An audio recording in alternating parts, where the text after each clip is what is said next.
Hey, welcome to Sleepy Economist. Tonight's journey is called the candlelit crisis, a quiet moment that sparked a global storm, where history meets whispers in the dark. If you enjoy slow, meaningful journeys through economic history, don't forget to subscribe to the channel. And tell me in the comments, where are you listening from, and what time is it there? Let's wake up, in a quiet room, in London, in 1930. The city is unnaturally silent. The usual hum of morning chatter has faded, replaced by cold footsteps and worried glances. Banks have shut their doors. Factory chimneys are cold. Trams glide silently past shuttered shops. You, John Maynard Keynes, sit in your study. A half-filled teacup cools beside you, forgotten.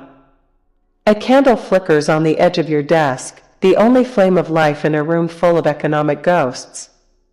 You've read Smith, Ricardo, Mill. You could quote their theories in your sleep. But tonight, their words feel like echoes, noble, but useless.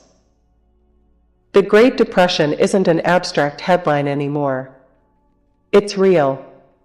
You see it in every closed storefront, every man queuing for bread, every child with hunger in their eyes. And you know, deep inside, that the old economic answers no longer work. Something has to change, and fast. You lean back in your chair, eyes staring into the dancing shadows on your wall. Numbers swirl in your mind. Debt. Spending. Demand. You ask yourself a question the old economists feared to touch. What if the answer to depression is not less spending, but more? Your pulse quickens. You know the danger in that thought. But you also know doing nothing is worse. The ink dries slowly. Each word you've written defies the orthodoxy of centuries. The rules passed down by Smith and Ricardo about invisible hands and balanced budgets, they now feel like myths, whispered in safer times. But these are not safe times. You rise from your desk and glance toward the streets. The fog outside seems heavier tonight, curling like smoke against the gaslights. Beyond it, a city shivers, not from cold, but from uncertainty. Factories hum less. Workers gather more. Banks, once proud and polished, now hold their doors shut tighter than prison gates. You hear footsteps.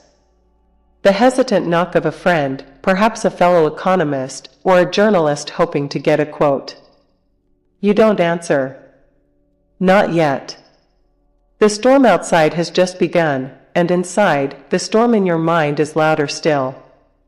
You remember your lectures. The eager faces of students.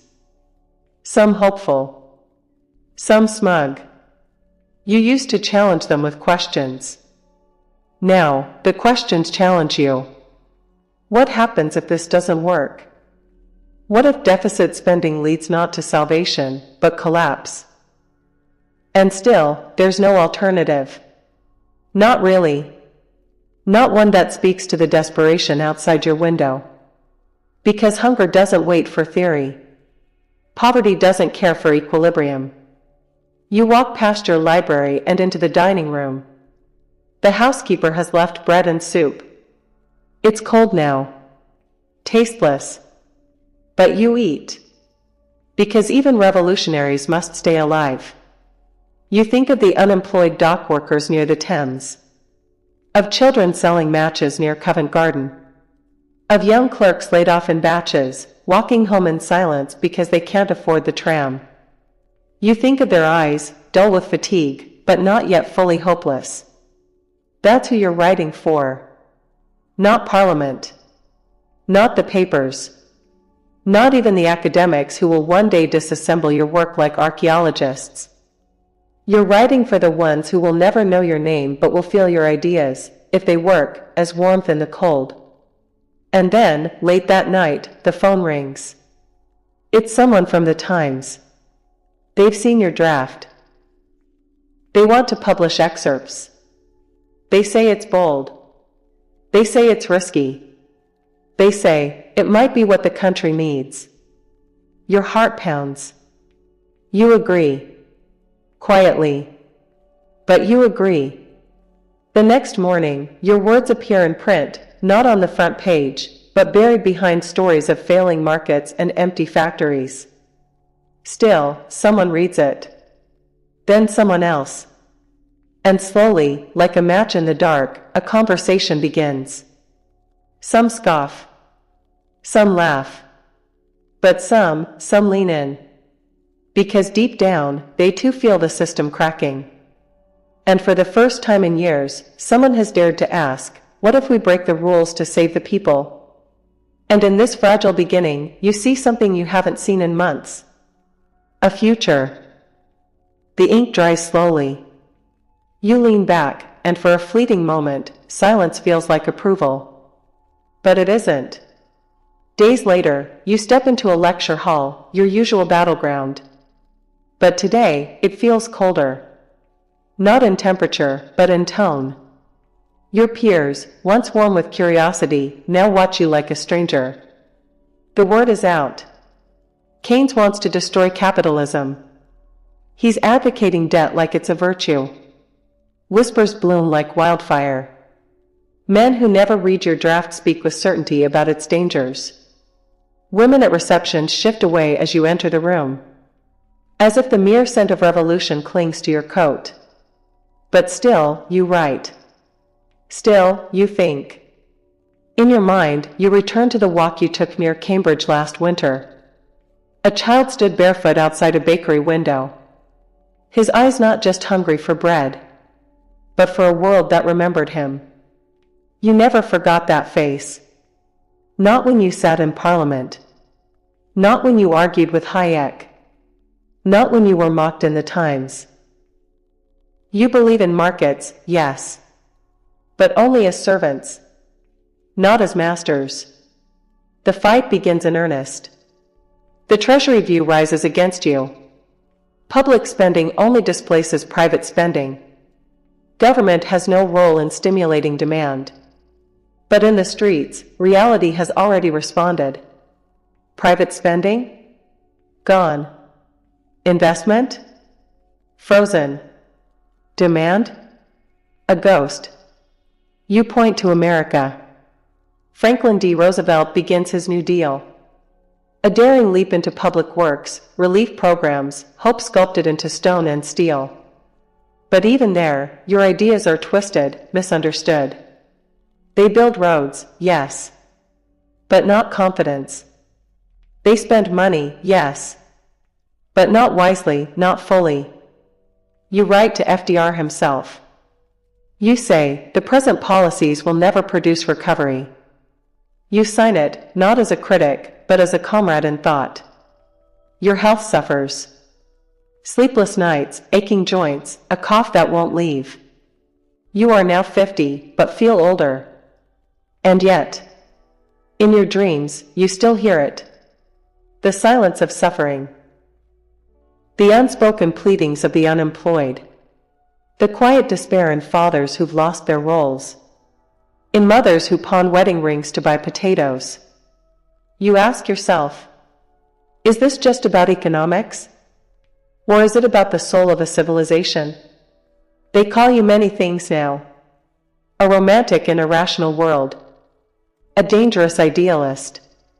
The last gentleman economist. But you don't flinch. Because the world is changing. Because depression is not just financial, it's moral.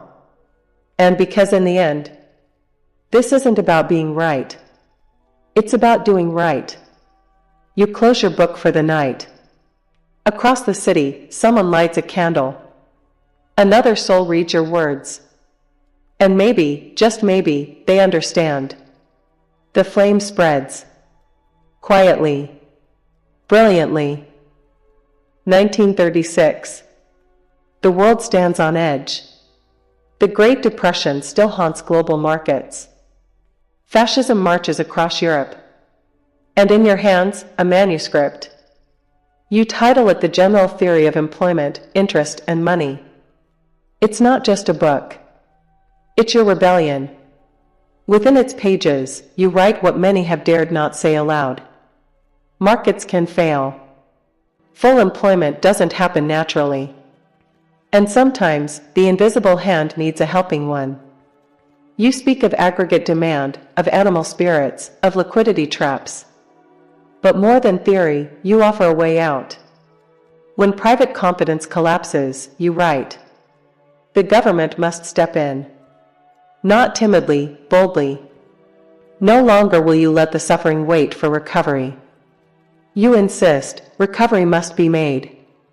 Reactions are swift and sharp. Some economists are enraged. They call you a destroyer of orthodoxy. They say you abandon logic for sentiment. But to others, your ideas are a lighthouse in the storm. Young economists quote you. Governments listen. And slowly, the tide begins to shift.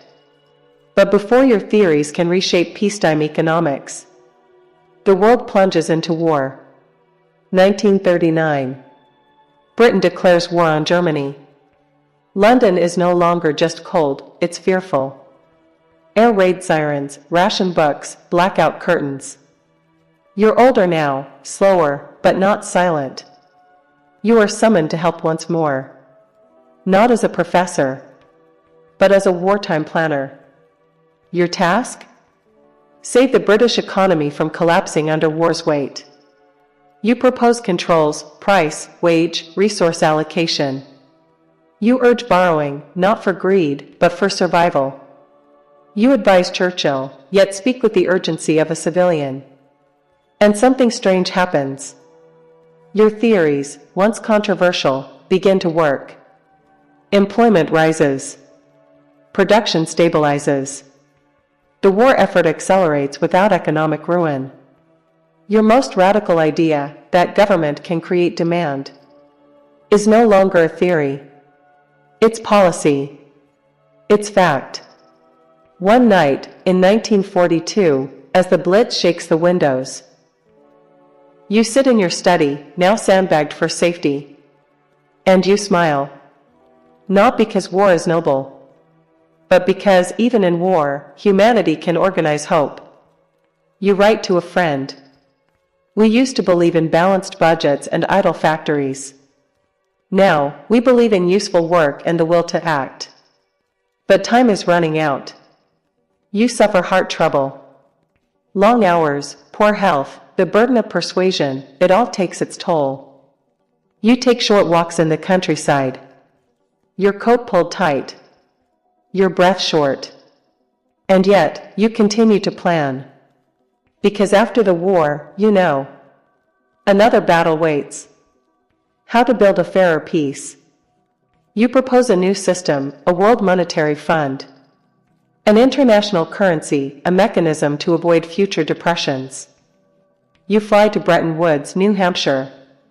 Your heart is weak. Your body exhausted. But you speak to the delegates of 44 nations. And they listen. Because now, you're no longer just John Maynard Keynes. You are the man whose ideas helped a nation, and a war, survive. You return home. One last night. The window open. London quieter now. Rebuilding. Recovering. You whisper to yourself.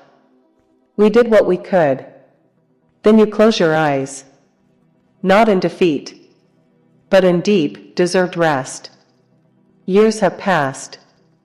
John Maynard Keynes is gone, his heart finally silenced in 1946, but his words, his ideas, still echo through every parliament, every budget debate, every desperate economic downturn. At first, the world mourns. Then, it studies. The general theory becomes sacred text for a new generation of economists and leaders.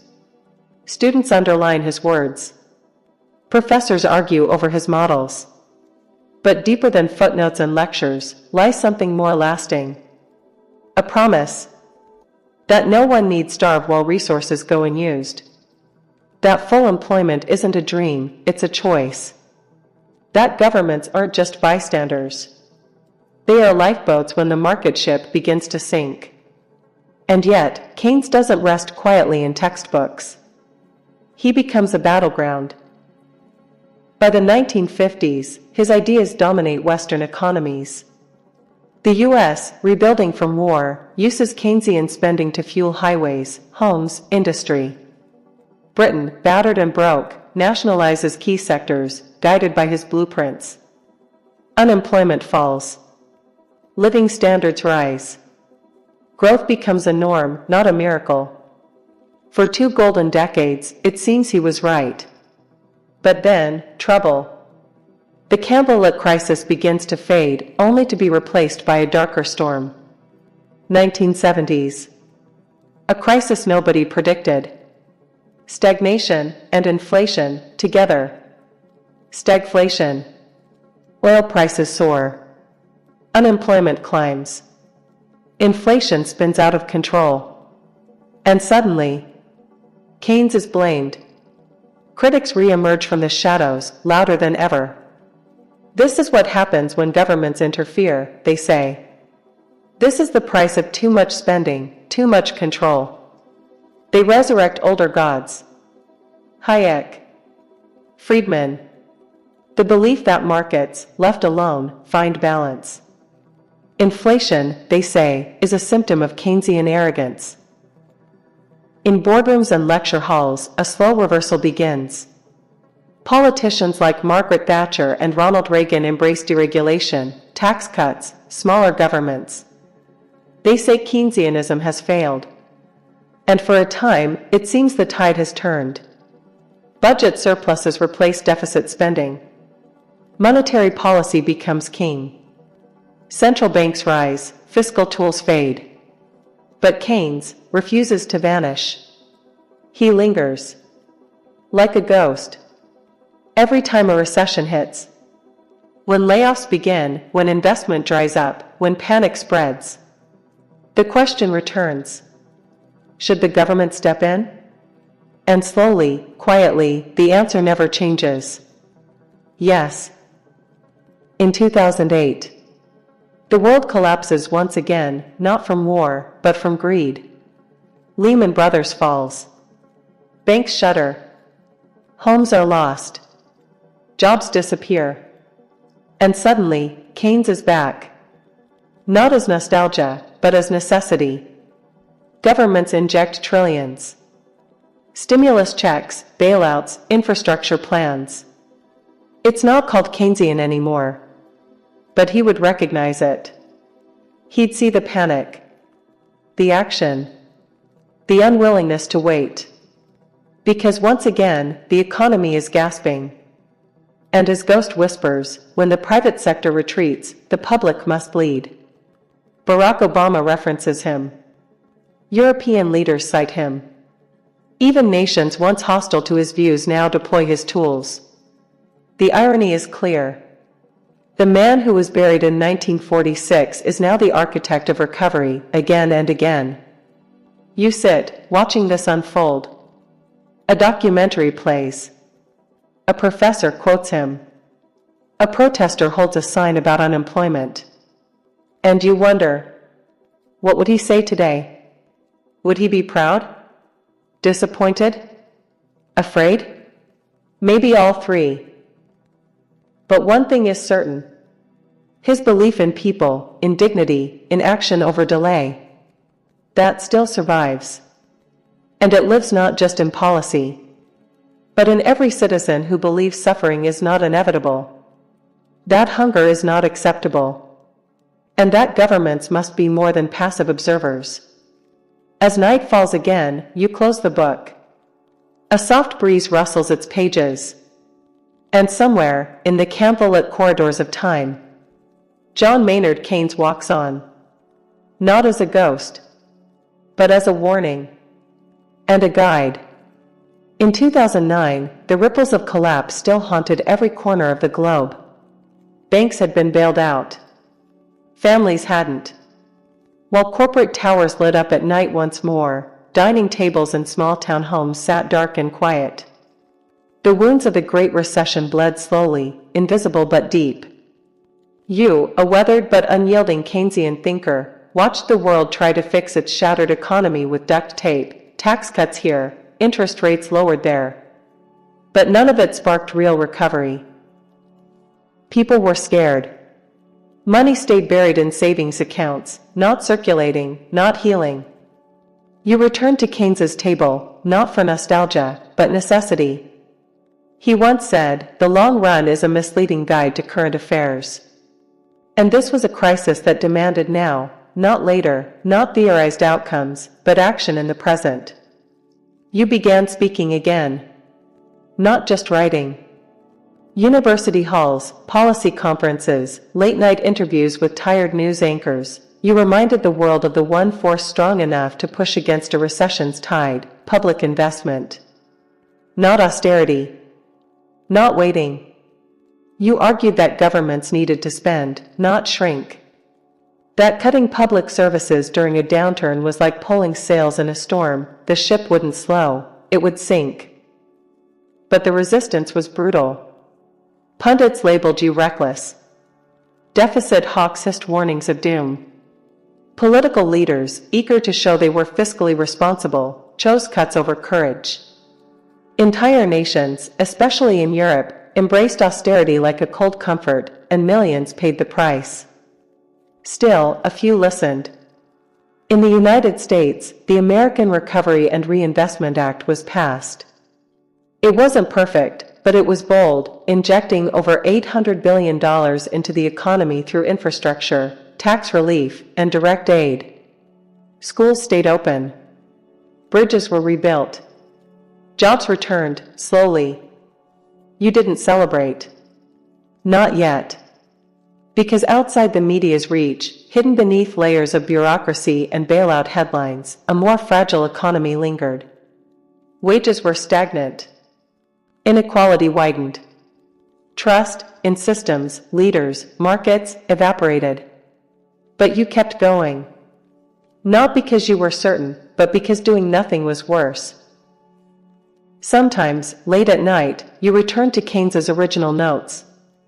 You read his margins, felt his hesitation, his fire. He had doubted himself too, often. But he had acted. And in doing so, changed the course of history. So you pressed on. You lectured, taught, published, advised. You weren't trying to be famous. You were trying to be useful. One night, after a panel discussion on post-recession policies, a young woman approached you. Economics student. Bright eyes. Nervous voice. She said, "I read about Keynes because of you. I want to help fix things too." And just like that, hope. Not in the numbers, or the charts, or even in policy. But in people. Because the real heart of economics isn't money. It's humanity.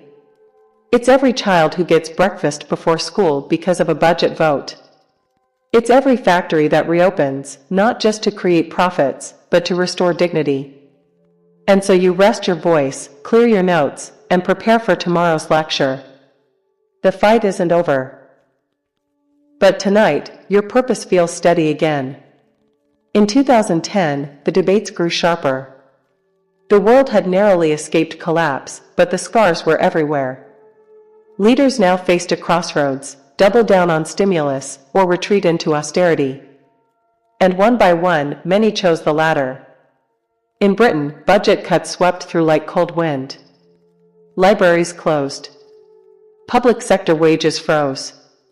Social programs, lifelines for thousands, were slashed. All under the banner of tightening belts. You watched with quiet fury. Keynes had warned of this, the impulse to balance books when the house was still burning. But austerity wasn't discipline. It was denial. And for the poor, it was punishment. In Greece, things turned darker. Massive debt. Bailouts. Conditions that broke backs. Pensions gutted. Protests in the streets. Tear gas thick in the air. People didn't just lose money, they lost trust in democracy itself. As if the voices of the suffering no longer counted. You wrote again. You warned that austerity wouldn't restore confidence, it would strangle it. That what the world needed was not smaller budgets but bigger visions. Infrastructure, education, health, recovery rooted not in cuts but construction. Some listened. In America, while austerity still loomed at state and local levels, the federal government hesitated, but didn't fully retreat. The economy crawled forward. Jobs returned. Slowly. But the damage done by fear? That lingered. A new generation grew up watching their parents struggle, their dreams postponed. Economic anxiety became the new diagnosis, and its symptoms ran deeper than data could show. You started noticing something else. A quiet hunger for a different kind of economics. One that didn't just talk in GDP or deficits, but dignity and fairness. You gave lectures in schools where students asked about inequality before they asked about inflation. They weren't just curious. They were desperate for meaning. And then, in small corners of the world, hope stirred. In 2012, countries like Japan took bold steps, embracing massive stimulus under the banner of Abenomics. Critics rolled their eyes. But people began to feel movement again. The conversation was shifting. You smiled, just a little. Not because the battle was won, but because ideas, once dismissed, were finding breath again. One night, you sat on a park bench outside the London School of Economics. The sky was gray. Traffic hummed. An older man recognized you. Sat beside you. Quiet for a moment. Then he said, "You know, I used to think Keynes was wrong. Too idealistic. But maybe he just believed people deserved better." You looked at him. "That's not idealism," you replied. "That's the foundation of policy." He nodded. Got up. Walked away. And there, under a fading sky, you felt something rare. Not victory. But momentum. The work wasn't done. But the torch, the one first lit by a candle in 1930, hadn't gone out. It had passed through decades of doubt and debate, still glowing, still warm. Waiting for someone, anyone, to carry it forward. And so, with tired bones but an unshaken heart, you stood up and walked toward tomorrow. In 2015, something unexpected began to echo across classrooms, cafes, even YouTube comments. Why is no one talking about Keynes anymore? Students were questioning why the ideas of a man long gone, who believed governments should intervene to lift people from despair, weren't at the center of economic recovery. They weren't just asking out of curiosity. They were asking out of necessity. Wages had stagnated. Rents soared. College debt loomed like thunderclouds over young minds trying to dream. For millions, the promise of a better future felt like a cruel joke told by men in suits who never looked hungry. That year, in town halls and lectures, a wave of rediscovery began.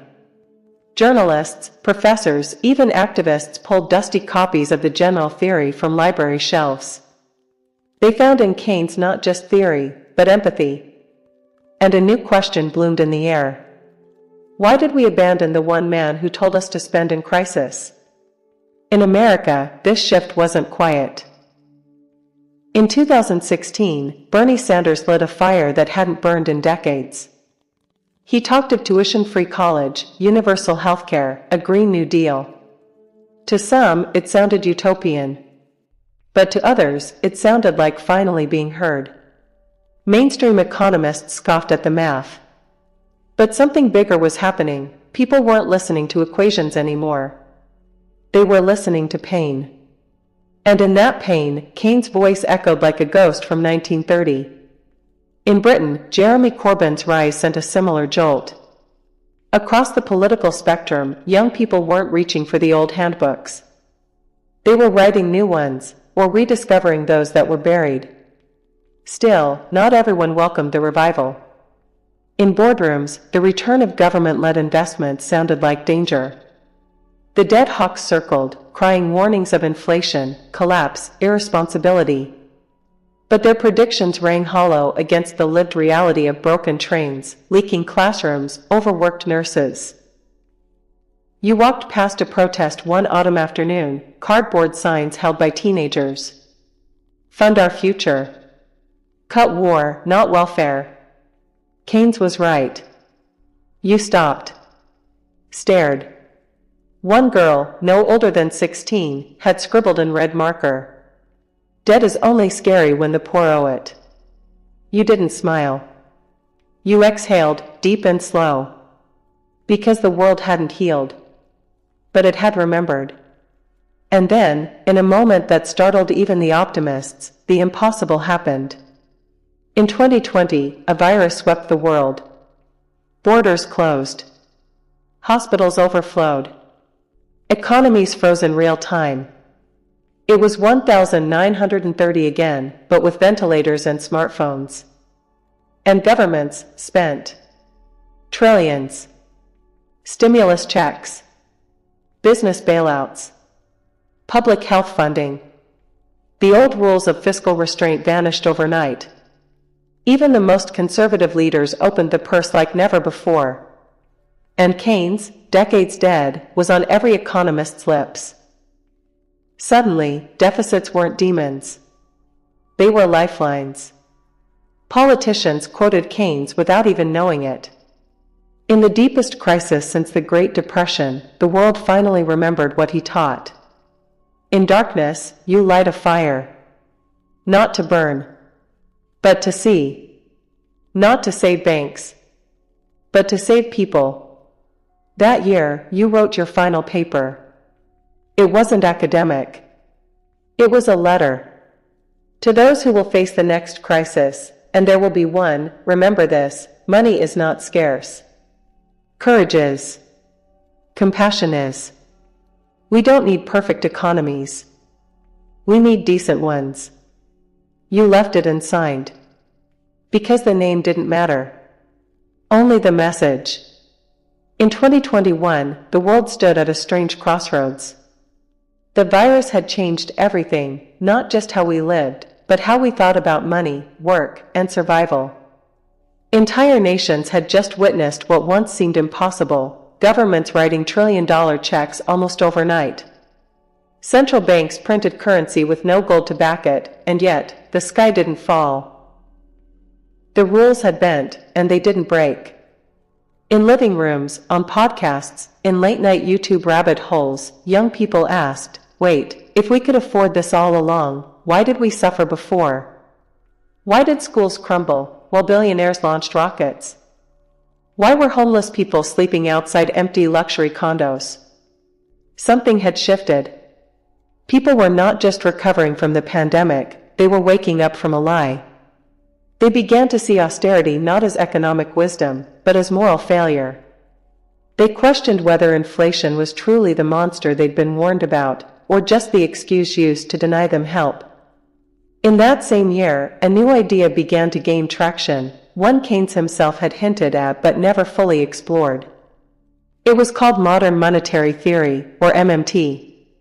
At first, it sounded radical, dangerous, even absurd. It suggested that governments that issue their own currency, like the US, UK, or Japan, can never truly run out of money. They don't need to tax first in order to spend. They can create money, so long as they control inflation and invest wisely. Mainstream economists rolled their eyes. This is nonsense, they said. It ignores the risks. But for ordinary people, burned by broken systems, it made emotional sense. It felt like truth. Was this the next evolution of Keynesian thought? Was this his torch being passed? You sat in a university lecture hall, watching a young professor explain MMT with chalk-stained hands. On the blackboard, circular arrows, balance sheets, government spending cycles. Students leaned in, not because the math was elegant, but because it offered hope. Later that night, walking home beneath buzzing street lamps, you thought about Keynes again. He once said, Practical men are usually the slaves of some defunct economist. Maybe that was the real danger, when leaders forget who they're listening to and who they should be. In 2022, inflation did return. Prices rose. The media screamed. Critics came for Keynes again, accusing his ideas of fueling the flames. But the truth was more complicated. Inflation wasn't caused by overspending alone. It came from broken supply chains, price gouging, wars, and monopolies. Yet once again, the same voices who warned against helping the poor were silent when billionaires got richer. Still, the old fear returned. Central banks hiked interest rates. People lost jobs. And once more, the cycle of doubt crept back in. But something was different now. There were more of you, economists, activists, teachers, artists, people who saw through the noise. People who understood that spending isn't just about numbers. It's about lives. You taught a class one morning, a group of sleepy-eyed first-year students. You read them this line from Keynes. The long run is a misleading guide to current affairs. In the long run, we are all dead. They laughed nervously. Then one student raised her hand. But sir, in the short run, we're still alive. Shouldn't we make that count? You smiled. Because that was the point all along. In 2023, the conversation deepened. It wasn't just economists and policymakers anymore. It was baristas and Uber drivers, teachers, single parents, retirees on fixed incomes. Everyone had felt the squeeze. And everyone had a question: if we can save the banks, why can't we save people? The idea that governments should balance their books like households was starting to crack under pressure.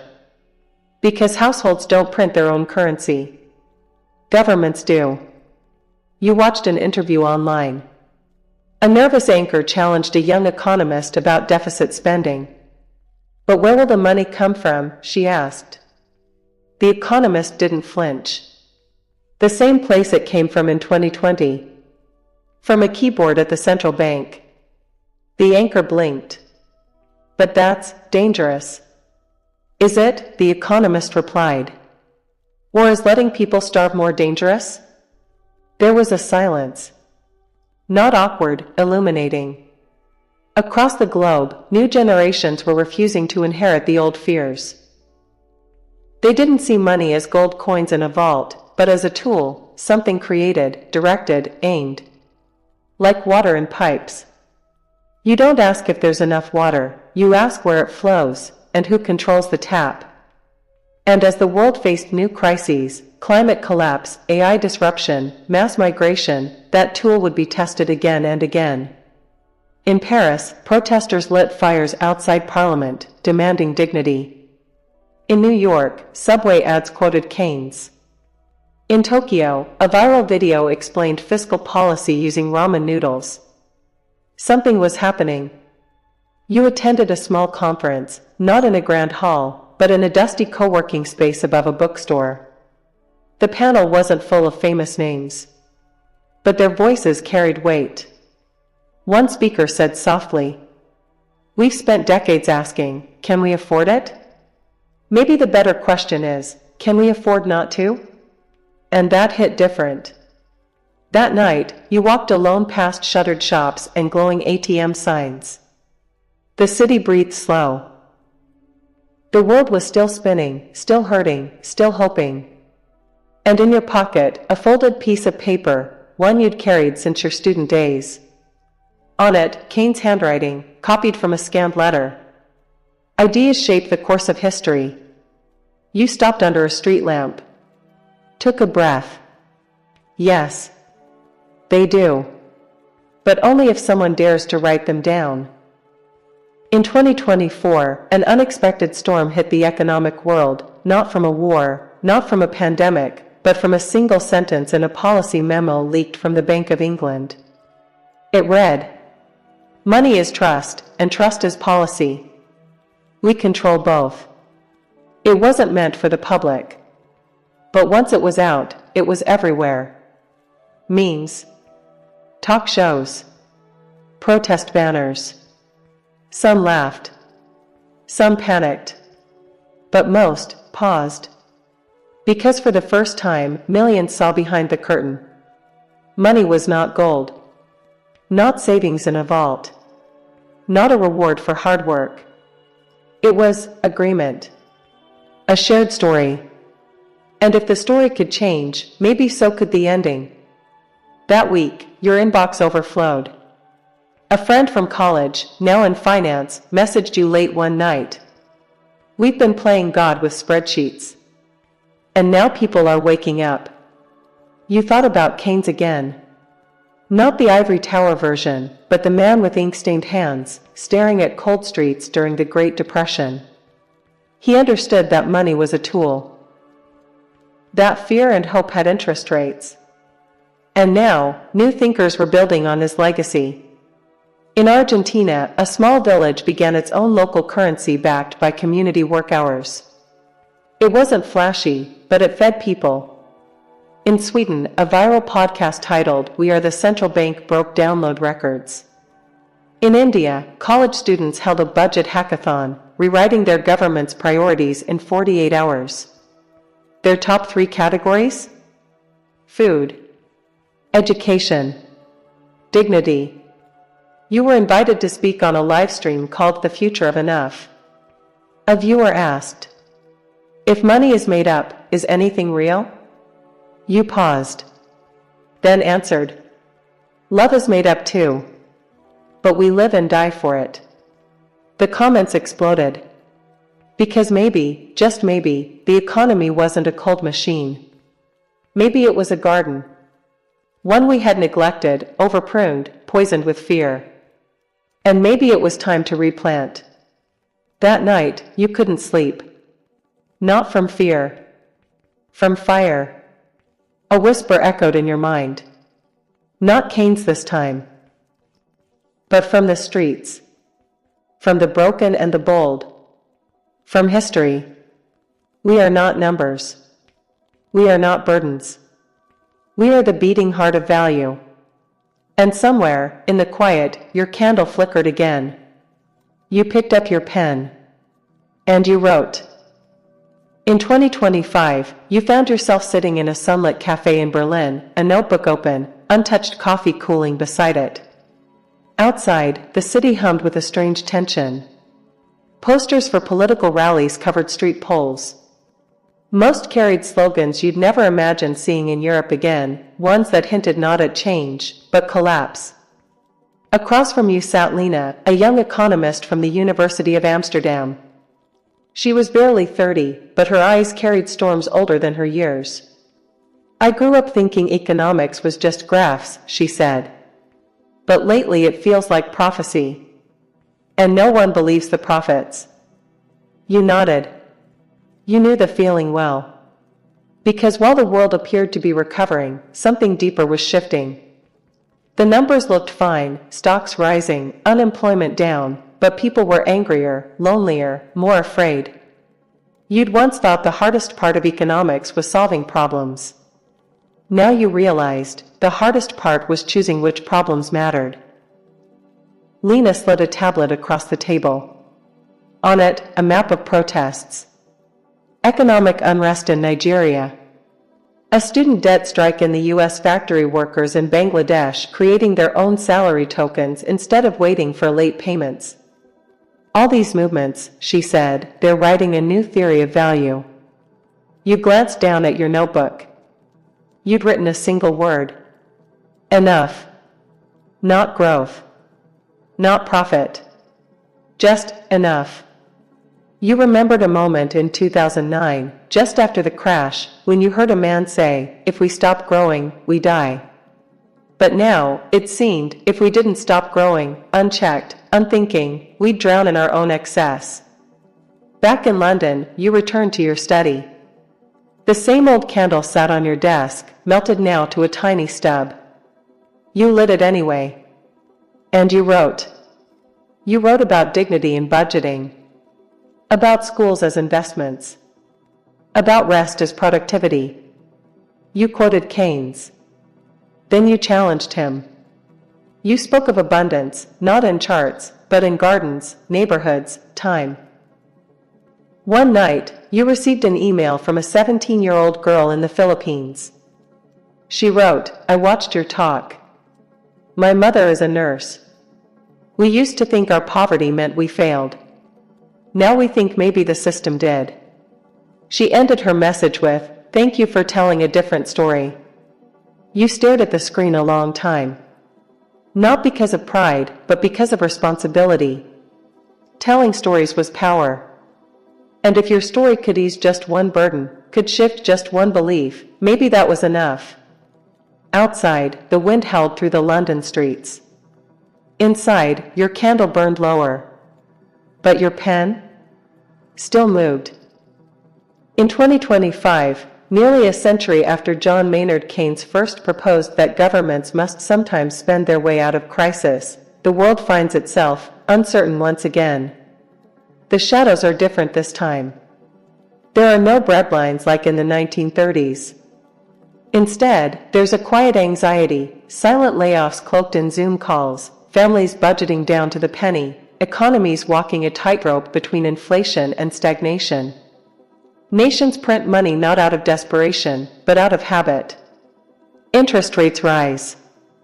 Markets tremble. Politicians echo Keynes's name, sometimes in reverence, sometimes in blame. Inside university halls, students debate whether Keynes was right or dangerously wrong. Governments across the globe face a dilemma: spend and risk inflation, or cut and risk collapse.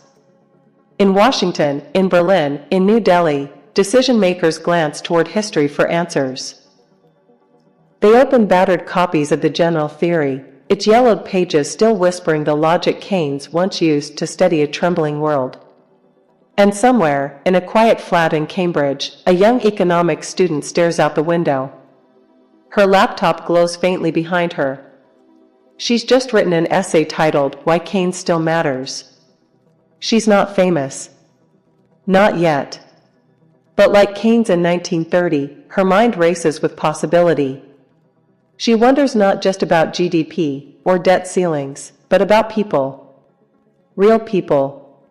She remembers the quote, "The long run is a misleading guide to current affairs. In the long run we are all dead." That wasn't sarcasm. It was urgency. It was Keynes reminding the world, act now. Think long term, but act now. She looks at the economic news, the confused forecasts, the policy flip-flops, and wonders. What would Keynes say today? Maybe he'd say, don't be afraid to try. Or maybe, stop saving systems that don't serve people. Or maybe, he'd sit silently, watching the graphs and the greed, before saying quietly, have you learned nothing? You see, Keynes didn't leave behind a rulebook. He left behind a way of thinking, a mindset bold enough to question orthodoxy, brave enough to choose compassion over caution. And tonight, as cities buzz under artificial light, and algorithms predict market moves with cold precision, that quiet fire he lit in 1930 still flickers. Because economics is not just about money. It's about people. And people still matter. In 2025, the world feels faster, but not freer. Information travels in milliseconds, yet solutions feel slower than ever. Artificial intelligence writes reports in seconds, but inequality stretches across generations.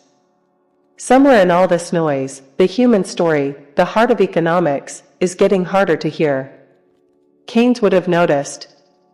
He might have asked, where are the people in your policies? He wouldn't have marveled at stock prices. He would have looked for hunger rates, education gaps, forgotten workers.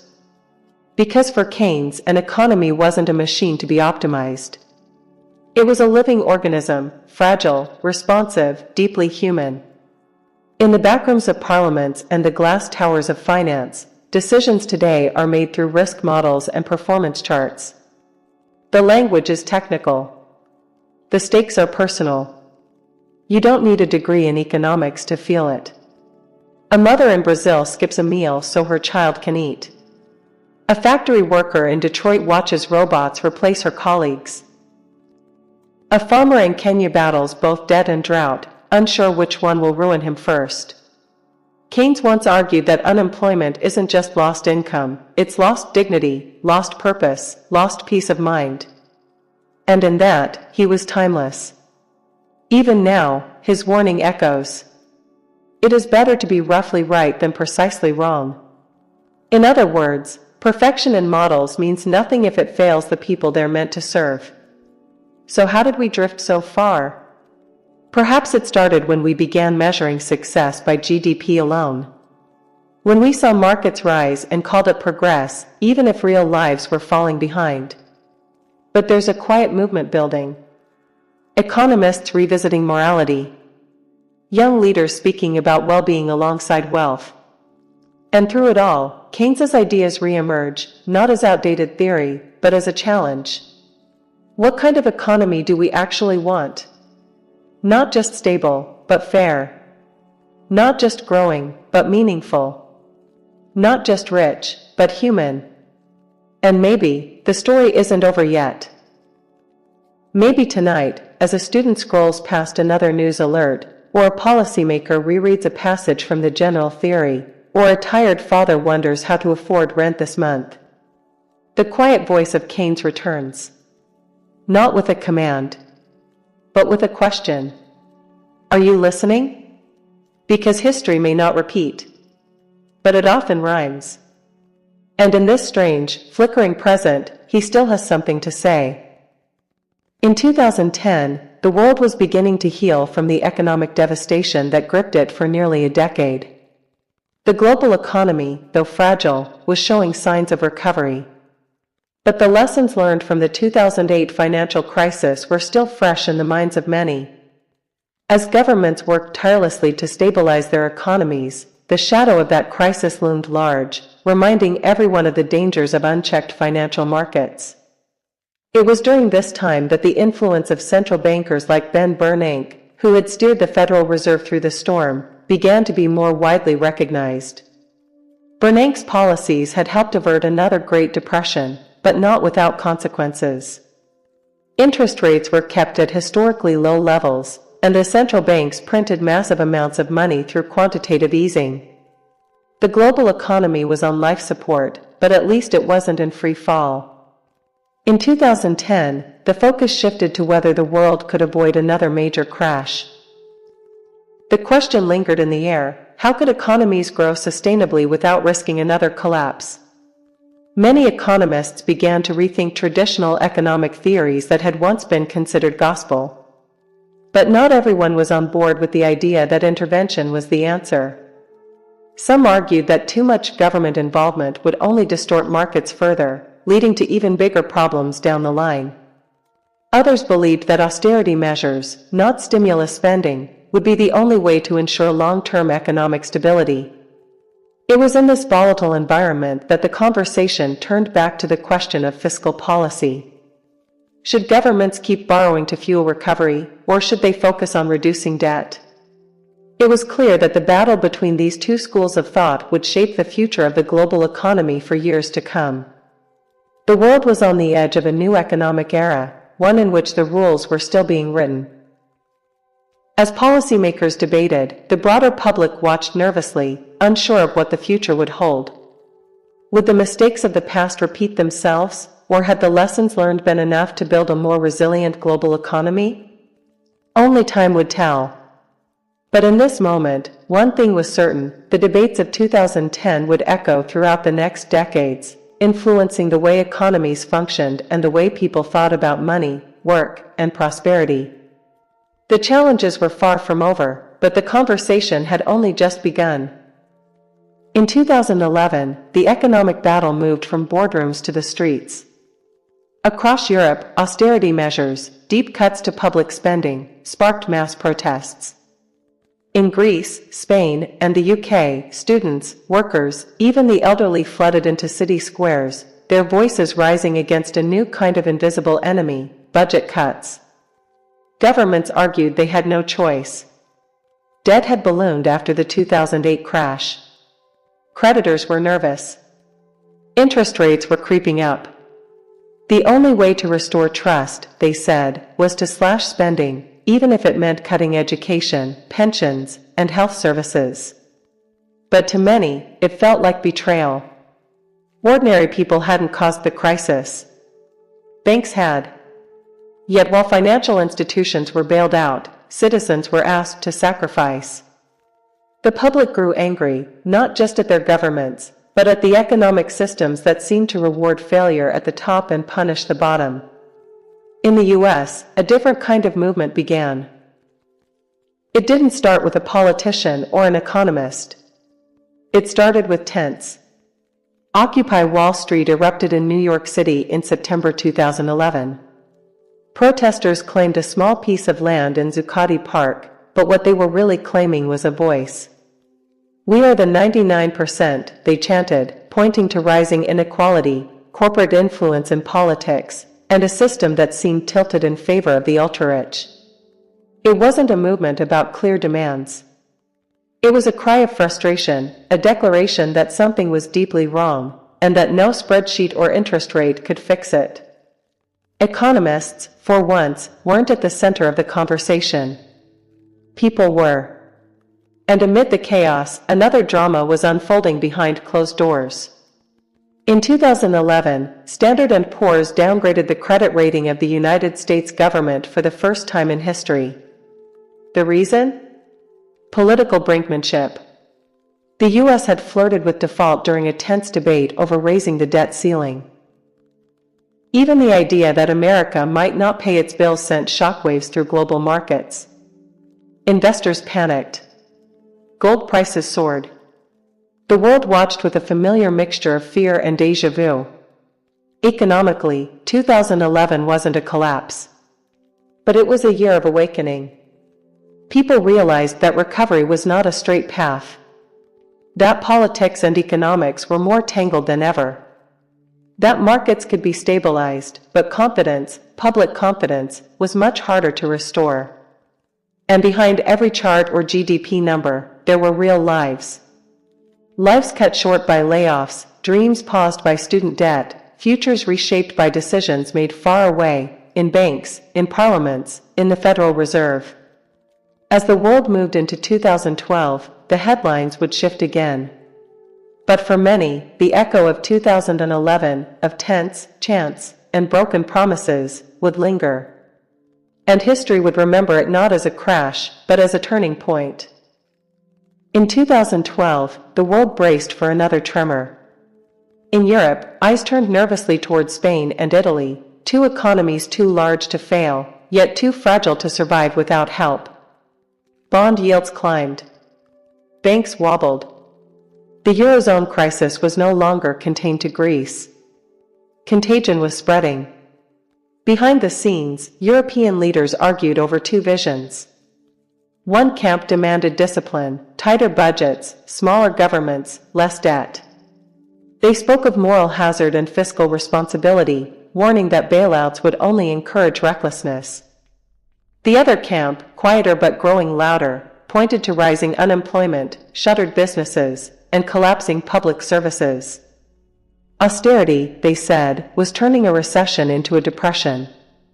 People needed jobs, not lectures. Hope, not punishment. Into this storm stepped a soft-spoken Italian economist with an impossible task. Mario Draghi, president of the European Central Bank, stood before the press and delivered 7 words that would define the era. We will do whatever it takes. To save the euro. To calm the markets. To restore trust. It wasn't a detailed plan. It wasn't even a promise backed by immediate action. But it was a signal, deliberate, powerful, that the ECB would no longer sit back and let the continent unravel. Investors heard it. Bond markets cooled. The euro steadied. For the first time in months, Europe exhaled. But not everyone believed the storm had passed. Unemployment in Spain crossed 25%. Youth unemployment? Over 50%. Families lined up for food. College graduates fled for jobs in Germany or the UK. A generation was quietly being stolen. And yet, the economic textbook stayed largely unchanged. Central banks had become bold. But fiscal policy, the government's ability to spend and support, remained tied down by old rules, treaties, and fears. In the United States, the recovery was slow but steady. The stimulus had worked, partly. The Federal Reserve kept interest rates low, trying to encourage lending and spending. But inequality was growing. Many people still hadn't felt the so-called recovery. In China, the government poured money into infrastructure, bridges, roads, cities, keeping growth alive even as exports slowed. And in the background, a new generation was asking new questions. Why did banks get rescued, but not homeowners? Why did GDP matter if people were still hungry? Why were we measuring success in numbers, but not in well-being? 2012 wasn't a collapse. It was a pause, a breath between crises. A moment where the world had a chance to reflect. But as history has often shown, we rarely reflect for long. The next storm would come, not from Europe, not from Wall Street, but from something invisible. Something no economist could model. Something no central bank could print money to stop. But for now, the candle still flickered. And the economist still wrote. Because the story wasn't finished yet. In 2015, the economists watched and waited. Global markets trembled, again. But not because of debt, not because of war, not even because of oil. This time, the anxiety came from silence. From a factory that wasn't hiring. A port that wasn't exporting. A country that had grown for decades, now slowing. In China, something was changing. For years, China had powered the world's growth, building cities, laying tracks, fueling industries from Africa to America. But now, exports were shrinking. Debt was rising. The engine of global manufacturing was sputtering.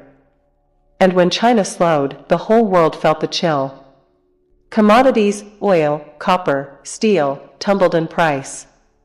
Countries that had boomed by selling to China, Brazil, Russia, South Africa, suddenly faced recessions. Their currencies collapsed. Investors panicked. Growth forecasts were slashed.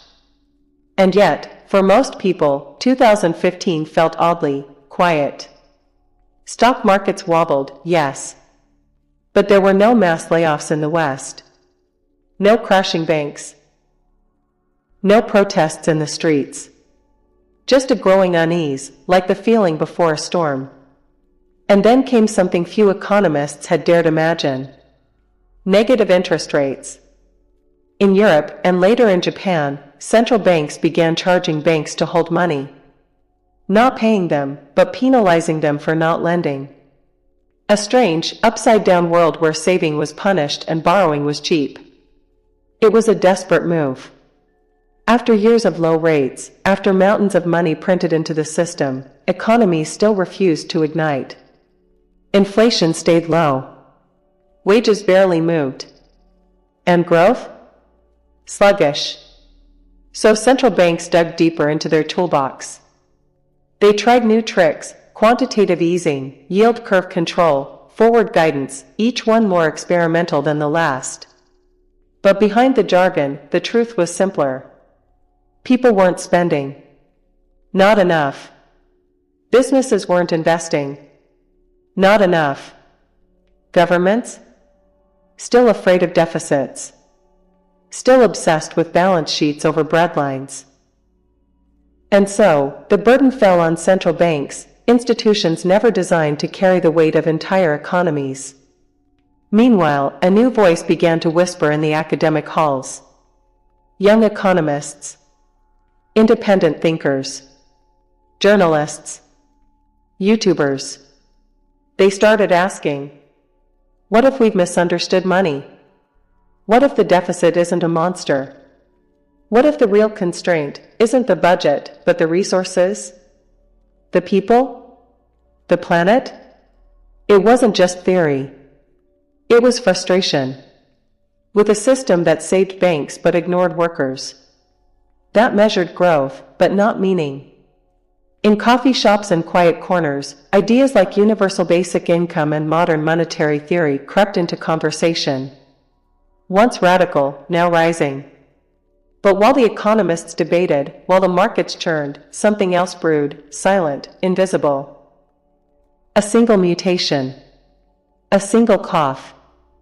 A virus. In 2019, it began. Quietly. In 2020, it changed everything. The candles would not just flicker this time. They would go out. But that is for the next part.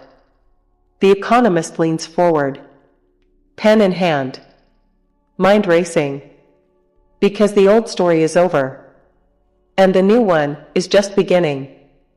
In 2020, it didn't begin with a bang. No sirens. No slogans. Just a whisper in Wuhan.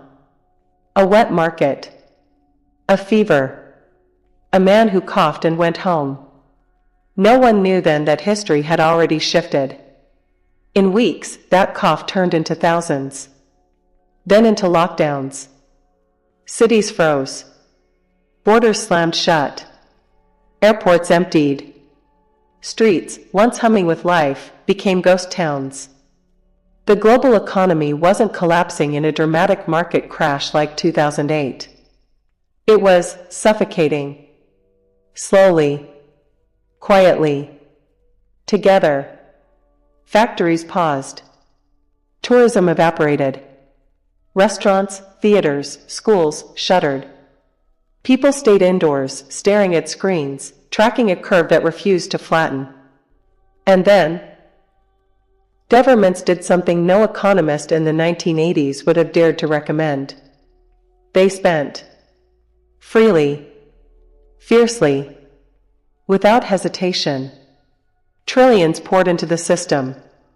Checks mailed directly to homes. Unemployment boosted overnight. Evictions paused.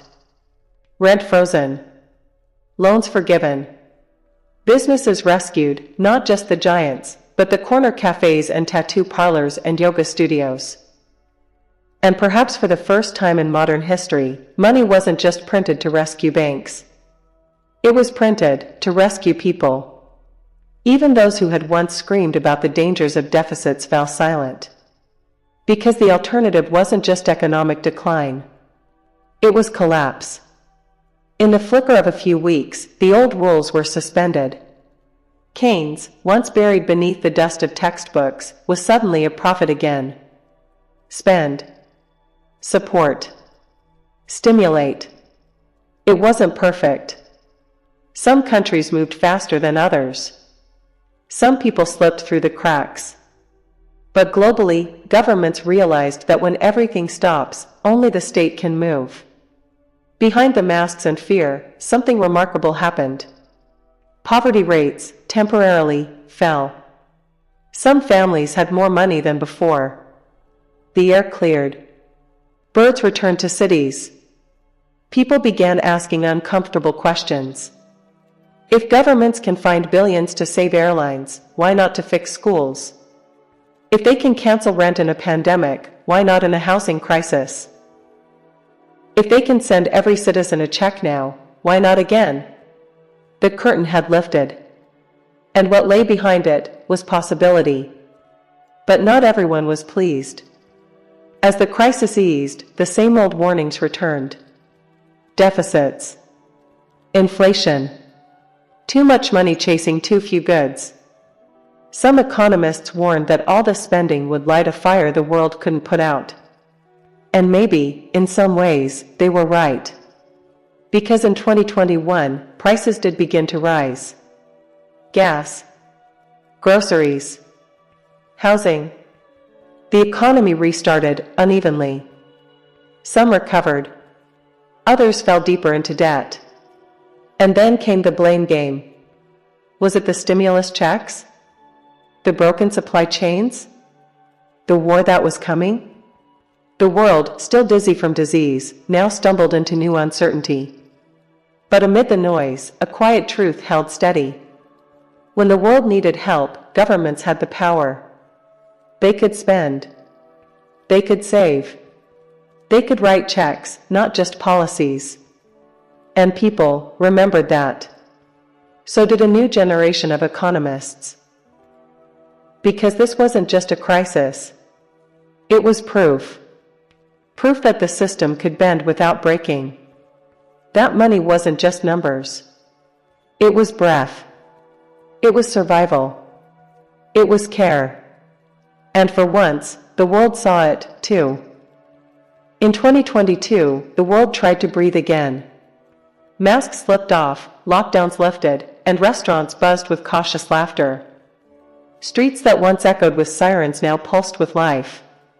But beneath the surface, beneath the clinking glasses and reopened borders, something darker stirred. The global economy wasn't healing. It was limping. Prices climbed, quietly at first. Then loudly. Eggs doubled. Rent surged. Gasoline flickered between expensive and unaffordable. In America, inflation hit numbers not seen in 40 years. 8%. Then more. For families already stretched thin, the dollar began to feel like paper, light, flimsy, fading. The same bag of groceries now cost a third more. And it wasn't just the US. In Europe, homes froze as energy prices spiked. A war had erupted in Ukraine, and with it came the quiet weapon of modern conflict, economic chokeholds. Russia's gas supply to Europe, once flowing like lifeblood, was now a trickle. Nations scrambled for alternatives. But the cold didn't wait. Elderly couples layered sweaters. Young parents skipped meals to keep the heaters on for their children. Economies, especially Germany's, reeled. Meanwhile, interest rates, kept near zero for over a decade, were suddenly pulled upward. In Washington, Jerome Powell's voice echoed from news tickers and YouTube videos. We must tame inflation. The Fed raised rates. Then again. And again. Each hike sent ripples through housing markets, credit cards, auto loans. Mortgages that had once promised dreams now whispered fear. But what else could be done? Inflation was no longer abstract, it was personal. It was every checkout total, every declined card, every late rent notice. And yet, for all this pain, there was another side of the coin. Corporations posted record profits. CEOs got bonuses. Stock buyback soared. While some counted pennies at the gas pump, others counted dividends on private jets. The gap widened. Governments tried to help. Stimulus checks, subsidies, food banks. But the damage had already sunk deep. Workers walked off the job in protest. Teachers. Nurses. Truckers. They weren't just fighting inflation. They were fighting invisibility. Amid all this, economists watched nervously. Had the pandemic-era money printing gone too far? Were rate hikes too little, too late? And deeper still, was capitalism showing cracks not because it was sick, but because it was exhausted? People didn't trust the numbers anymore. GDP meant little to someone who couldn't afford breakfast. And economic recovery sounded hollow when recovery never reached your street. In 2022, the world didn't just wrestle with inflation. It wrestled with something scarier. Doubt. Doubt in markets. Doubt in central banks. Doubt in a system that seemed to always say the top and forget the bottom. Some whispered the word recession. Others shouted it. But the truth was simpler. People were tired. Of promises. Of plans. Of prosperity that never trickled down. And in quiet rooms across the world, just like Keynes once did, economists sat by candlelight, staring into models, equations, forecasts, trying to answer the same haunting question. In 2023, the silence grew louder. Recession wasn't knocking, it had already stepped inside, wiped its feet, and sat comfortably in the living rooms of millions. Tech giants, once thought untouchable, began letting people go. Thousands. In waves. Google, Amazon, Meta. Their logos still shined, but behind glass walls, empty desks whispered of layoffs. Cafeterias once buzzing now echoed with footsteps, not conversation. The promise of the digital age, remote work, endless opportunity, AI-driven everything, suddenly felt fragile. Like a dream fading at dawn. And then, the banks began to break. Not the big ones with skyscrapers and Super Bowl ads, but smaller, regional banks. The kind with old signs and loyal customers. The kind that had served families for generations. One by one, they faltered. Depositors panicked. Lines formed outside branches. Money moved with the speed of rumor.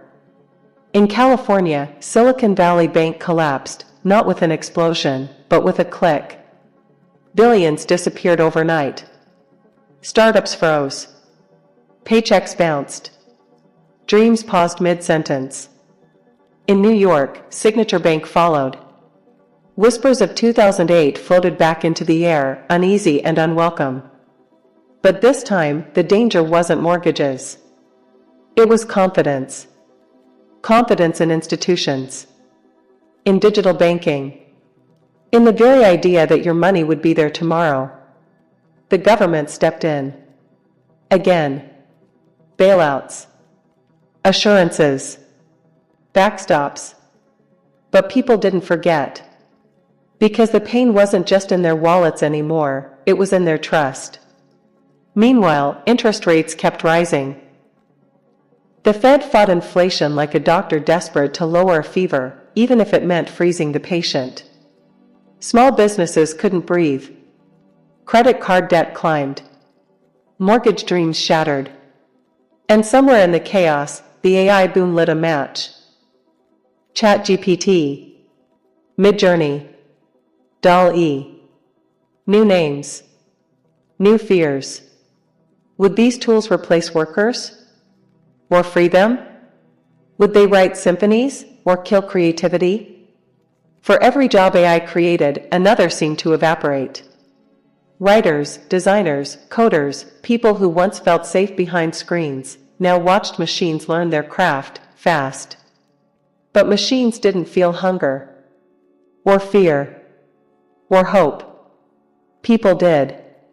And so, in 2023, something subtle shifted. A hunger not just for money, but for meaning. For balance. Fairness. Stability. Movements rose. Some quiet. Some loud. People called for universal basic income. For wealth taxes. For new rules in a world that seemed to play favorites. And through it all, economists sat, half historians, half prophets, tracking charts, revising forecasts, trying to make sense of the senseless. The model said one thing. Reality said another. Because reality wasn't a line graph. It was a single mom skipping dinner so her child could eat. It was a barista with a master's degree and 3 roommates. It was a retiree unretiring, just to afford medicine. In 2023, the world didn't collapse. But it cracked. Not loudly. Not all at once. But like ice under pressure, thin, stretched, trembling. And somewhere, in the quiet of a cluttered study, a new economist sharpened their pencil, opened a fresh notebook, and asked, if the old rules keep failing, maybe it's time to write new ones. In 2024, the noise became numbness. The headlines still screamed, layoffs, strikes, rising rents, shrinking paychecks. But people had grown tired of flinching. You can only be shocked so many times before shock becomes background noise. The economy was no longer something you read about. It was something you lived, every trip to the grocery store, every bill that came due a little sooner than expected. The rich kept getting richer. That wasn't new. But this time, people started watching. Really watching.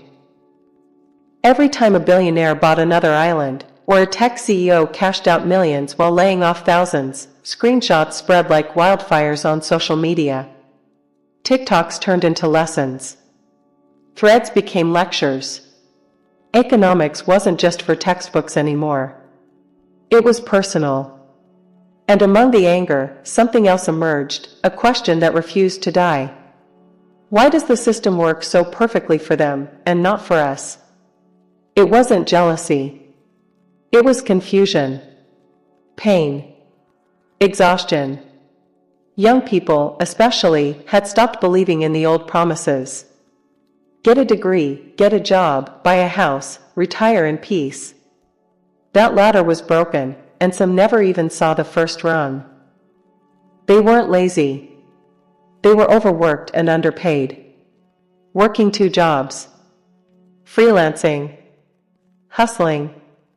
Creating side businesses on apps while dodging burnout like potholes. And then came the elections. All around the world, candidates didn't just campaign, they performed. They blamed the immigrants, the unions, the rich, the poor, the woke, the bankers, the boomers, the millennials. They offered simple answers to complicated pain. And people listened. Because no one else seemed to be listening. Protests erupted again. In cities and towns. Over wages, rents, healthcare, food prices. Over futures stolen before they even began. And through it all, a quiet battle raged, not just in politics, but in ideas. Economists clashed. Some argued for austerity. Cut back. Tighten belts. Let the market correct itself. Others demanded stimulus. Relief checks. Job guarantees. Universal basic income. Some warned of inflation like it was a biblical curse. Others whispered a deeper fear, collapse. Not of currency, but of belief. Because if people stopped believing in the system, in money itself, what then? In the background, AI kept advancing. It wrote code, made music, diagnosed illness, even drafted legislation. It didn't sleep. It didn't strike. It didn't ask for healthcare. Employers noticed. And workers panicked. Would AI take their jobs? Or already had? Suddenly, productivity wasn't just a metric, it was a monster. The more machines could do, the less people were needed. But humans weren't ready to be obsolete. They learned, adapted, protested. They told stories. Stories of struggle, of survival, of building something out of nothing. And amid the chaos, one idea began to rise from the rubble. What if we measured the economy not by how much it grew, but by how much it healed?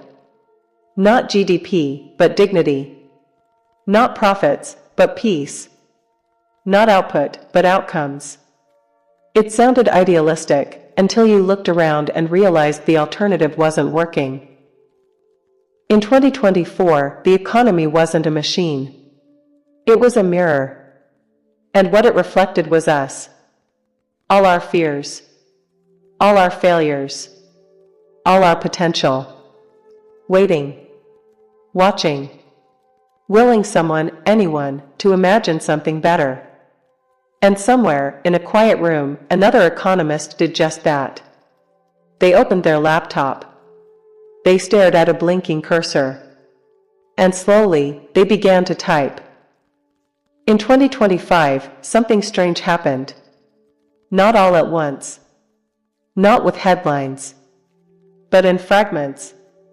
Quiet shifts in the way people talked about money and meaning. It began with local experiments, tiny towns doing bold things. One replaced its food banks with free community grocery stores.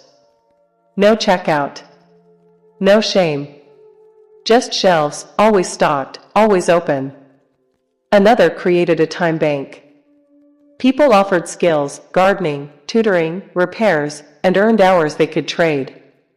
No currency. No interest. Just value measured in help. And slowly, the story began to change. Not, how do we grow the economy?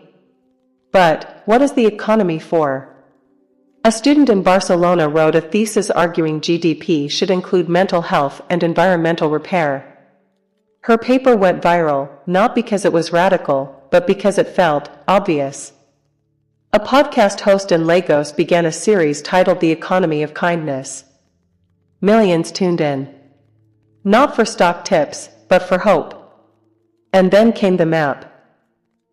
A simple, interactive web page built by a retired data scientist.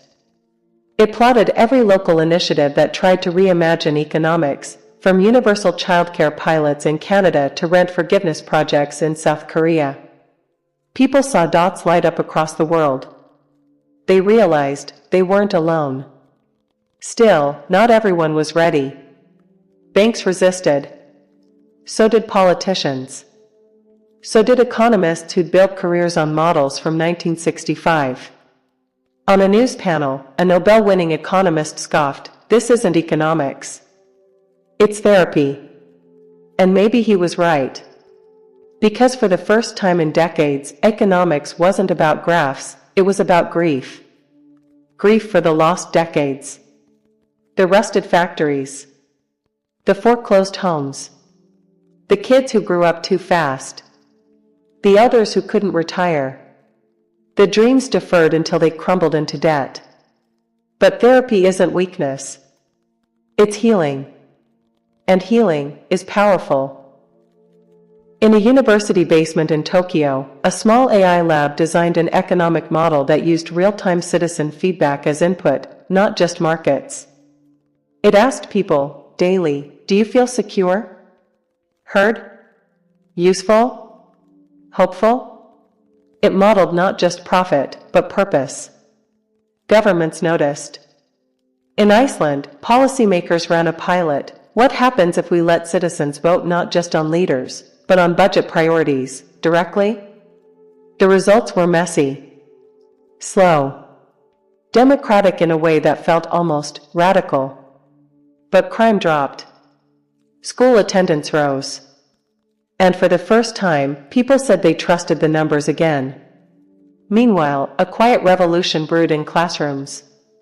Children learned about Keynes and Hayek, yes, but also about degrowth, donut economics, solidarity economies. They debated not just what money was, but what enough meant. They asked questions most adults had forgotten to ask. What does wealth look like if no one is hungry? Can you be rich in time? In trust? In rest? Is an economy successful if people are miserable? In 2025, those questions no longer belong to philosophers. They belong to all of us. In kitchens, classrooms, and street corners, the language of economics softened. It slowed down. It made space. People weren't afraid to sound naive anymore. Because naivete had built gardens. Fed neighbors. Rewrote policy. And somewhere, a younger economist watched all this. She didn't wear a suit. She didn't own a briefcase. But her room was filled with books, Marx, Friedman, Sen, Rayworth, and beside them, a handwritten note taped to her wall. What is the economy for? She didn't know the full answer. But she knew how to keep asking. The question lingered. What is the economy for? And while some answered with textbooks, and others with TED Talks, a few answered by simply living differently. In a small village in the Andes, elders revived a forgotten tradition, ANI, the principle of reciprocal exchange. Not barter. Not trade. But a sacred rhythm, I help you today, you help me tomorrow, not out of debt, but out of dignity. Fields were tended.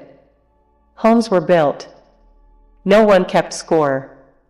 Meanwhile, halfway across the globe, in a Berlin apartment, a young woman closed her banking app and opened a journal. On the first page, she wrote, "If I stop spending just to feel full, what emptiness will I face?" She decided to try 100 days without buying anything but essentials. Not for minimalism. Not for content. But to see who she was without the noise of more. Each day she wrote what she learned. Day 17, I miss the thrill of delivery boxes. I think I've been confusing dopamine with joy. Day 45, cooked dinner with friends. Shared everything. Felt rich in laughter. Day 89. I feel quieter inside. Her post sparked a movement, the Enough Project. It wasn't anti-capitalist. It wasn't pro-anything. It was just, curious, what if enough is a place you arrive, not a thing you earn? And as people shared their stories, something shifted. Not everywhere. But in pockets. In pulses. In San Francisco, a startup founder restructured his company to share profits equally with janitors and executives. Critics said it wouldn't last. 5 years later, it's one of the most stable firms in the region. In Nairobi, a group of bike messengers created a worker-owned app. No ads. No shareholders. Just fair wages and shared power. They didn't call it disruption. They called it repair. And in Washington, D.C., a young senator proposed a radical idea. A national listening budget. Before setting spending priorities, the government would host thousands of town halls, online and in person. Every citizen could speak. Every voice was data. Analysts scoffed, that's not how budgets work. But for once, citizens didn't feel like numbers. They felt like the reason numbers existed. Of course, not everyone approved. A major newspaper ran an op-ed titled, "The Rise of the Soft Economy." It warned of sentimentality, inefficiency, danger. But people read it and shrugged. Because they weren't asking for softness. They were building resilience, but one that didn't look like steel. It looked like neighbors checking on each other. Like cities planting trees instead of parking lots. Like governments asking, how do we measure belonging? Back in that Tokyo AI lab, the algorithm kept learning. It mapped emotional well-being against inflation rates. Found patterns economists had missed for decades. One report read, "Trust in institutions predicts economic recovery more accurately than consumer confidence." It was passed around in silence. Because somewhere deep down, everyone already knew. People don't spend money when they're afraid. They don't start businesses when they're exhausted. They don't dream when they're drowning. And so, in 2025, perhaps the greatest insight wasn't in a white paper, or a speech, or a data set. It was in a whisper, passed between generations. We forgot that the economy is supposed to serve the people, not the other way around. And slowly, we began to remember. The year is 2020. In the early months, something stirs in silence. Not in stock charts or economic reports, but in hospital corridors and across empty streets. A virus. Tiny. Ruthless. Global. At first, it's distant, news out of Wuhan. But quickly, like wildfire, it becomes the world's shadow. Italy gasps for breath. Sirens replace laughter in New York. Flights vanish. Schools close. Whole cities lock down. And the economy? It doesn't crash, it freezes. You, watching from your small room lit by a single lamp, feel powerless. The familiar laws of demand and supply falter. This isn't just a recession. It's a stop. A sudden, suffocating stillness. Factories go dark. Restaurants shut their doors. People can't spend, not because they don't want to, but because there's nowhere left to spend. Work halts. Salaries vanish. Fear replaces forecasts. You sip cold tea and scroll through data, jobless claims exploding, GDP in freefall, markets collapsing. But behind those numbers, you see people. A mother choosing between food and rent. A nurse sobbing between shifts. A young graduate with nowhere to go. The question lingers, how do you save an economy that's been put to sleep? Then, from the depths of fiscal conservatism, comes something radical. Governments, left and right, begin doing what they once mocked. They spend. Direct checks. To every adult. No work requirement. No applications. Just money. Into accounts. Into hands. Into hearts. $1,200. Then $600. Then $1,400. People call them stimulus checks. But to the single parent buying groceries? To the artist paying rent? They feel like lifelines. And for a moment, it works. Spending flickers back. Businesses breathe. The fall slows. But the questions begin. Where's this money coming from? Are we just printing it? And then, the whispers return. Words once confined to economic footnotes. Modern. Monetary. Theory. Could it be true? Could governments, with control over their own currency, spend without running out? The textbooks said no. But this crisis, like all crises, rewrites rules. Stephanie Kelton's name circles headlines. Politicians quote her. Critics sneer. The debate ignites. If inflation stays calm, maybe debt doesn't matter like we thought. You sit in silence, wondering if the last 100 years of economic doctrine are dissolving under the pressure of survival. And as this unfolds, you remember. 1930, the candlelit study. The untouched tea. The economist with ink-stained fingers daring to think differently. Now, it's your turn. Not to worship theory. Not to defend tradition. But to ask, what helps people? What saves lives? You glance outside. Empty streets. Masked faces. Hopeful eyes. You realize something that no model ever captured. The economy doesn't exist to impress bond markets. It exists to hold people together. To feed. To shelter. To heal. And maybe, just maybe, debt isn't the villain. Maybe it's the rope we throw when the world starts to drown. You lean back in your chair. The glow of the screen fades into the night. Tomorrow, the world will argue. But tonight, you're alone with one quiet thought. This isn't about money anymore. It's about mercy. In 2021, the dust still hasn't settled. The world walks like someone recovering from a deep fever, slow, unsure, coughing on the weight of memory. Vaccines arrive, but so does exhaustion. Economies begin to stir, but something is different now. Beneath the surface, something fundamental has shifted. You sit with your laptop open, scrolling through a report.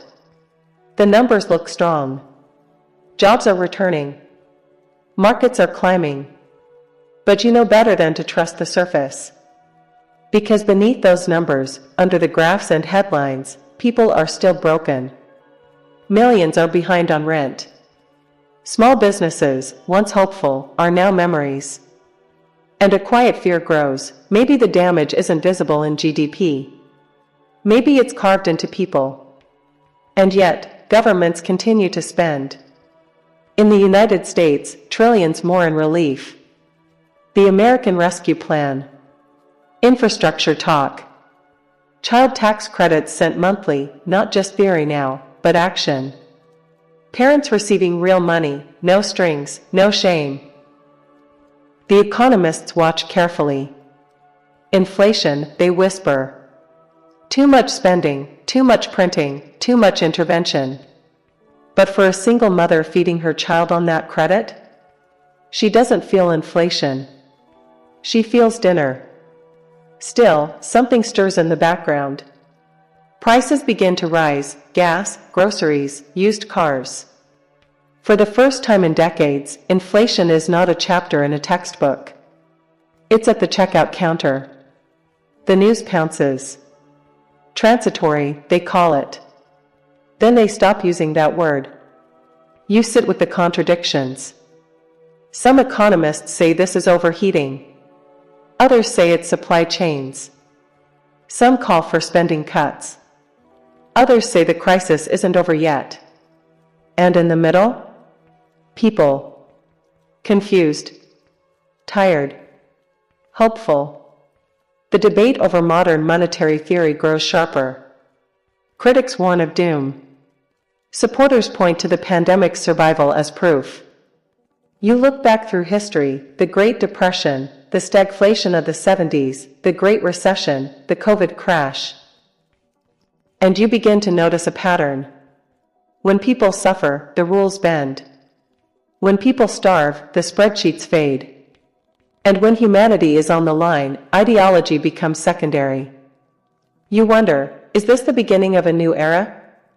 An era where economics finally admits what it's always danced around, that money is not real in the way hunger is, or despair is, or love is. You close your laptop. The candle flickers beside you. The room is quiet. Not because the world is fixed, but because you found something anchoring beneath the chaos. Clarity. You remember Keynes writing in the darkness of 1930, not knowing if anyone would ever believe in his dangerous idea, that government must spend when no one else will. Now, almost a century later, that idea has walked out of books and into people's hands. You look out the window. The city is healing. Slowly. Imperfectly. With scars. But healing. Not because markets recovered, but because people were reminded that in the face of crisis, we are allowed to care. Even if it breaks a few rules. Even if the textbooks disagree. Even if inflation rises. Because survival isn't neat. It's messy. It's emotional. It's human. And maybe, just maybe, economics should be too. In 2023, the world felt divided. Not by borders or armies this time, but by beliefs. On one side, central banks raise interest rates aggressively. The United States Federal Reserve moves faster than it has in decades, chasing inflation like a fire it let burn too long. Each hike sends a signal: we are in control. We will cool this down. But the cost? Home loans become heavier. Credit card debt becomes chains. A new generation, millennials, Gen Z, already battered by 2 recessions, watches the dream of homeownership drift further into fantasy. And yet, inflation begins to slow. Victory? Not quite. Because what the textbooks never show is that taming inflation often means bruising the most vulnerable. Renters. Borrowers. Workers who now lose their jobs because the labor market was too hot. In Europe, energy prices surge. The war in Ukraine hasn't ended. The ripple effects keep crashing against global supply chains. Gas bills rise. Food becomes a luxury again for millions. People protest in France. Strike in Britain. Despair in Sri Lanka. The IMF sends warnings. So do the people. In classrooms, a quiet revolution begins. Students, tired of models that feel heartless, ask different questions. Not how do we optimize GDP? But why do we treat the economy like a machine when it's made of people? New thinkers emerge, economists who grew up in crises. They question everything. Why is inequality always an afterthought? Why do we assume markets are moral? Why is suffering called a lagging indicator? And in the background, a whisper grows louder: degrowth. Well-being economics. Post-capitalism. Not just dreams now. Frameworks. Books. Podcasts. movements. You, sitting in your dim study, follow all this. The candle still flickers beside you, your quiet ritual in a loud world. You sip tea, bitter now, cold, and think of all the names they once mocked. Keynes, Lerner, Galbraith, Minsky, all once ridiculed, all now revered. It makes you wonder, who are we ignoring today, that future textbooks will quote? In quiet corners of the internet, young people write manifestos. Some want universal basic income. Others want job guarantees. Some want both. They don't agree on everything, but they agree on one thing. The old system didn't work for everyone. And maybe economics should. At Davos, billionaires speak of inclusive capitalism, but their yachts grow longer. Meanwhile, local cooperatives bloom across small towns. Tiny businesses that don't seek unicorn growth, just enough to pay fairly, live simply, and stay open. And as you read, you find something unexpected. Hope. Not the naive kind. The stubborn kind. The kind that lights candles during blackouts. The kind that doesn't need markets to rise to believe people can still rise. Because maybe we've misunderstood what an economic miracle really is. Maybe it's not GDP hitting 6%. Maybe it's a single mother affording rent and rest. Maybe it's a teenager studying without hunger distracting her. Maybe it's not more, but enough. You lean back, eyes closed. Outside, the city hums, softer than before. Still healing. Still hurting. Still human. And you, the sleepy economist, feel it too. The numbers matter. But the people matter more. In 2025, something strange begins to happen. It's not a crash. Not a boom. But a shift, slow, quiet, like a tide coming in while no one is looking. People are tired. Not just physically, though that too. But economically. Philosophically. They are tired of working 3 jobs and still needing food stamps. Tired of the word resilience being used like a badge of honor, when all it means is we survived another crisis we didn't cause. Tired of being told the economy is strong while their rent has doubled and their savings are gone. You see it everywhere now. The little cracks. Major tech companies lay off tens of thousands in 1 month, not because they're failing, but because their stock price might dip 2%. Bank earnings soar while overdraft fees climb. Politicians speak of recovery, but the people recovering the slowest are the ones who were already barely holding on. And then, a question begins to echo in unexpected places. What is all this growth for? Not just in academic circles anymore, but in coffee shops, on TikTok, in dinner table conversations. If a growing economy still leaves people homeless, if GDP can rise while life expectancy falls, if stock markets soar while libraries close, then maybe we've been measuring the wrong things.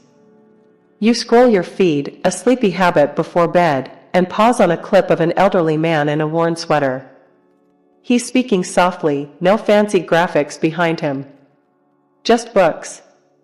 He says, "We used to think of economics as the study of how to allocate scarce resources. But maybe it's really the study of how we treat each other when things get hard."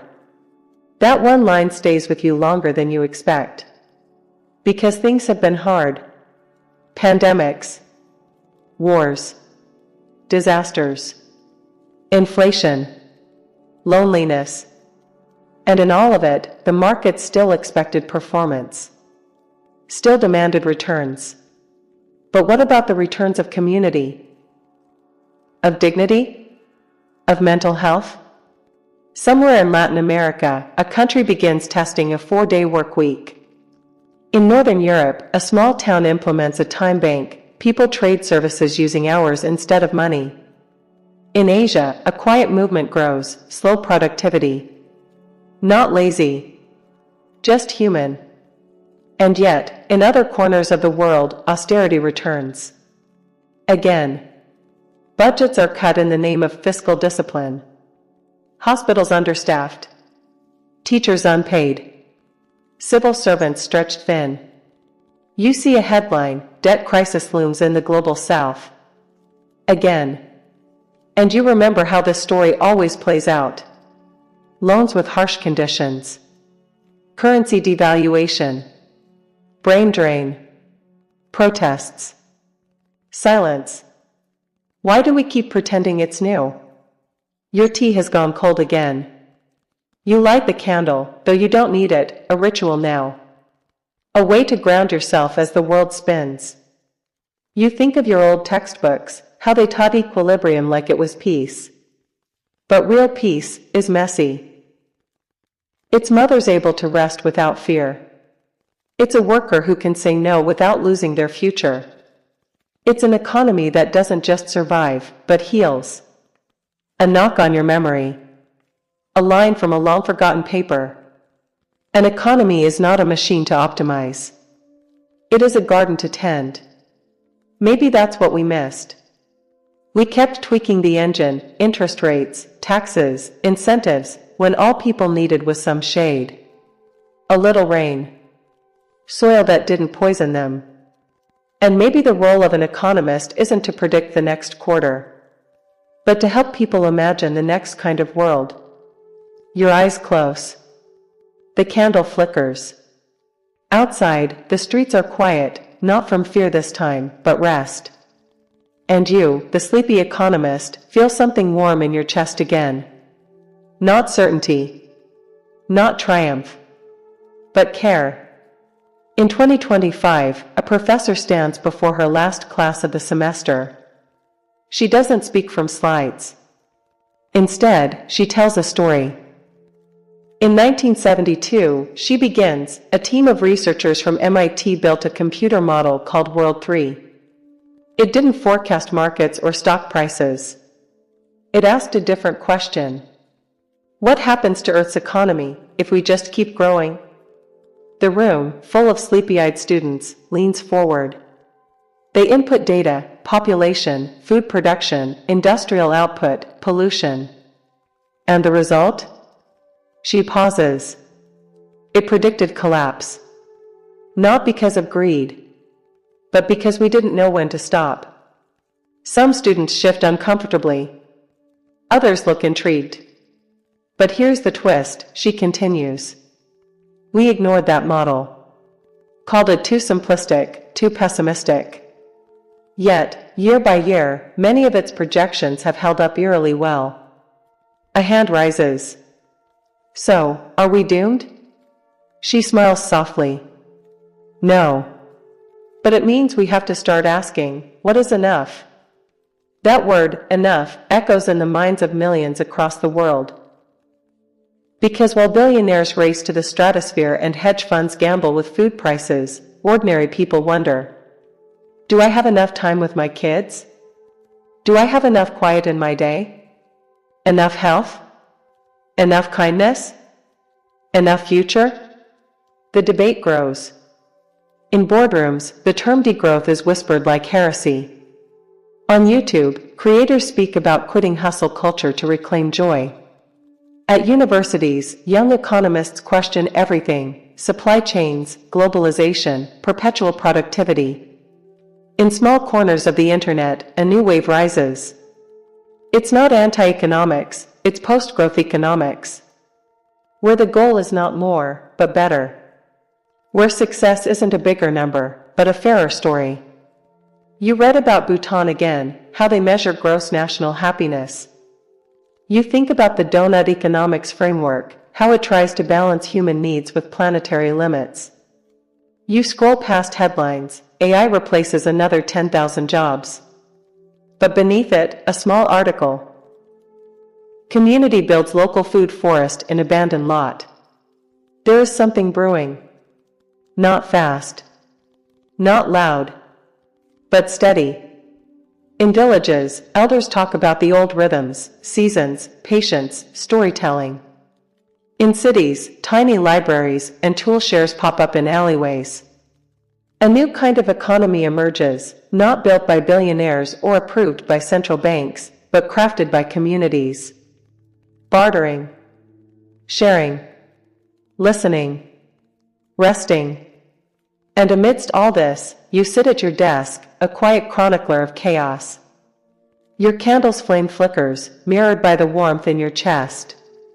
Because you realize economics is not just about efficiency. It's about care. About who gets to live with dignity. About what we protect when money can't. You once thought being an economist meant mastering models. Now, you understand it might simply mean asking, what do people truly need, and how can we help them get it? Outside, the world is still rushing, faster, louder, brighter. But in your room, it is still. And the silence is not empty. It is full of possibility. In 2025, across a quiet library in Amsterdam, a new kind of economics textbook lies open. It isn't filled with equations or dense graphs. Instead, it begins with a question scribbled in the margins. What if the purpose of the economy was care? Not consumption. Not competition. Not endless output. But care, for people, for the planet, for time itself. The pages that follow tell stories more than formulas. Of nurses who keep systems alive. Of grandmothers who build safety nets with pots of soup. Of volunteers who plant seeds knowing they may never eat the fruit. You flip the page. A headline reads, "The Invisible Economy." It describes everything unpaid, everything uncounted, parenting, caregiving, emotional labor. Tasks that hold society together, but never show up in GDP. In classrooms, students debate. Why is making weapons considered economic growth? But raising children is not. Why do we tax bread more than we tax billionaires? Who decided which labor counts? The deeper you go, the more you see it, this quiet revolution in thought. Economics is no longer just charts and capital flows. It's becoming human. You think about the care economy, the one no spreadsheet captures. You remember the grocery cashier who remembers your name. The neighbor who watched your cat during a storm. The teacher who stayed late for a kid who just needed someone to listen. None of these are on stock indexes. But maybe they're the most valuable transactions we've got. Meanwhile, in parliaments across Europe, leaders float radical ideas. A universal basic income, not as charity, but as dignity. Shorter work weeks, not to reduce output, but to reclaim life. Policies not aimed at making the rich richer, but the tired, less tired. The debates are fierce. Some say it's socialism in disguise. Others call it reckless idealism. But still, something is changing. In Tokyo, a group of economists design models that track well-being instead of income. In Lagos, a cooperative reimagines housing not as property, but as shared security. In California, a tech worker burns out, then launches a startup that builds nothing but rest pods. This isn't the economics of conquest. It's the economics of repair. A field that once measured success and growth now begins to ask, what happens when we pause? When we care? When we say enough? Back at your desk, you revisit an old file, your first paper, where you quoted Keynes, Friedman, and Hayek. It seemed so certain then. Clean lines. Clear answers.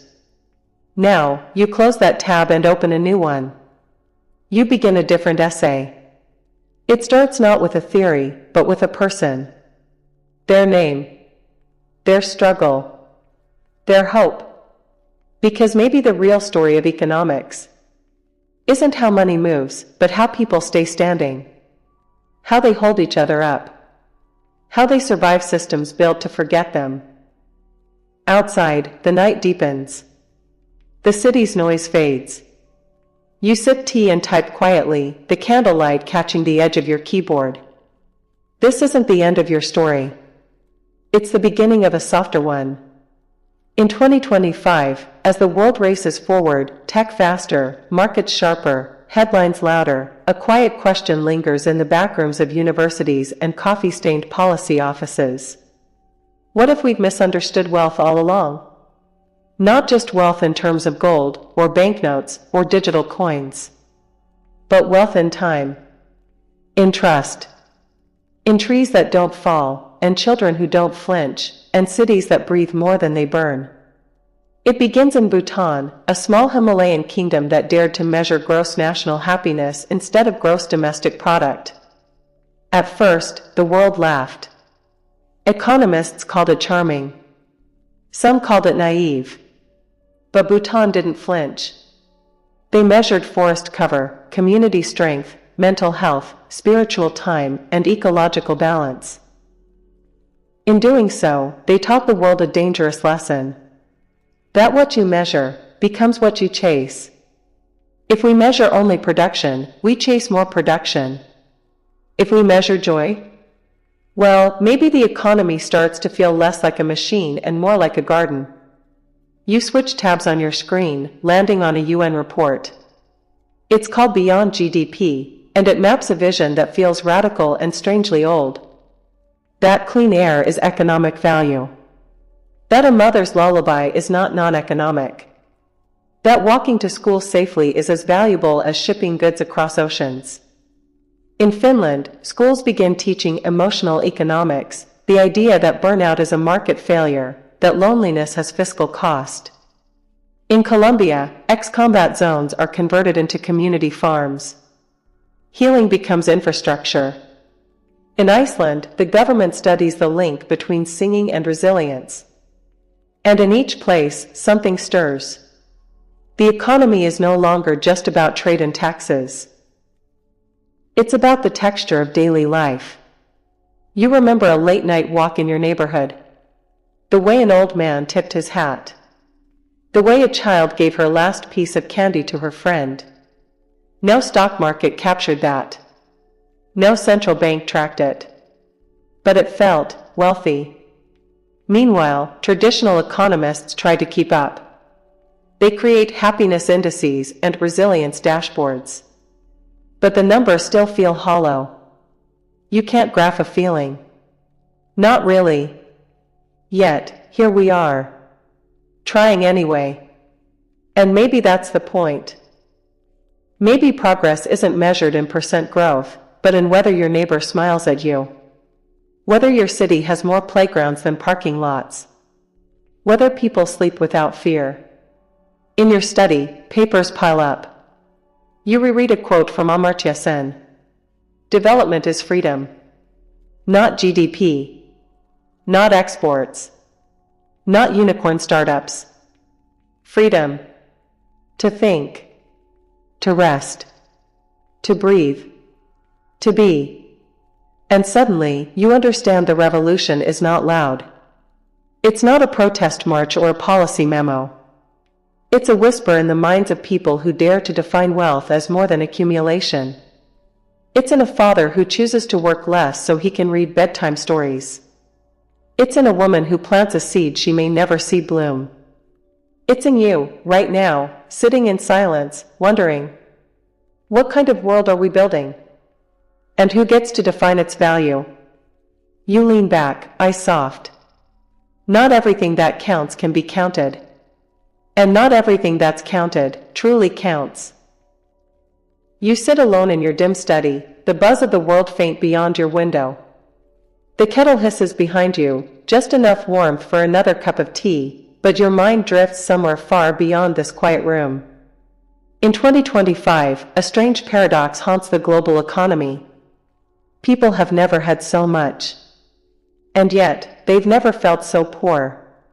Not just in money, but in time, in peace, in purpose. The shelves are full, but hearts are empty. And so, a new class of economists, poets in disguise, rebels with spreadsheets, are beginning to ask questions the old textbooks never dared to include. Questions like, what's the cost of missing your child's first steps? What's the value of knowing your neighbor's name? Can an economy be called strong if its people are sick from stress? You scroll through a recent lecture from Tokyo University. The professor speaks not of inflation or interest rates, but of existential debt. The idea that we are borrowing not just from future budgets, but from future peace. We spend hours online but forget the shape of the moon. We chase followers and likes, but lose the thread of real conversation. We build economies of scale, but scale what, exactly? The voice in the lecture says softly, "We have optimized everything, except our own humanity." That line stays with you. You scribble it in the margin of your notebook, alongside a quote by E.F. Schumacher. Small is beautiful. In that moment, you remember an ancient truth. Before GDP, before Adam Smith, before banks and bonds, there were stories. Tribes sat around fires and measured wealth in songs remembered, wisdom shared, lives protected. And now, hundreds of years later, we find ourselves trying to turn the wheel back. Not to abandon progress, but to redefine it. Across the world, tiny experiments take root. In rural Portugal, a village creates a time bank where people trade hours of childcare, gardening, or storytelling instead of money. In Seoul, a district redesigns its streets for walking, not driving, and depression rates fall by 12%. In Canada, an Indigenous community introduces cultural capital credits, honoring those who preserve language and tradition. None of these appear in the stock market, but they change lives all the same. You close your laptop. No more screens tonight. Instead, you walk to the window and look out. A boy rides a bicycle in the distance. A couple shares laughter on a bench. Somewhere, a violin plays, soft, imperfect, alive. And you realize, this is economy, too. Not numbers, but rhythms. Not profits, but presence. You return to your desk and write one last line before bed. Let the economy serve the soul, not the other way around. You smile. And for the first time in a long while, you feel truly rich. The street outside your window has fallen into a soft hush. A few neon signs blink faintly. The world is still, but never fully silent. And yet, something in the silence feels different tonight. Not heavy. Not dark. Just waiting. You sip your tea, now lukewarm again, and open an old book, its pages yellowed with time. It's not Keynes. Not Friedman. Not even a textbook. It's a worn copy of The Gift by Lewis Hyde. A book about how, before money ruled the world, value flowed through communities not by price, but by giving. You read, "The spirit of a gift is kept alive by its constant donation."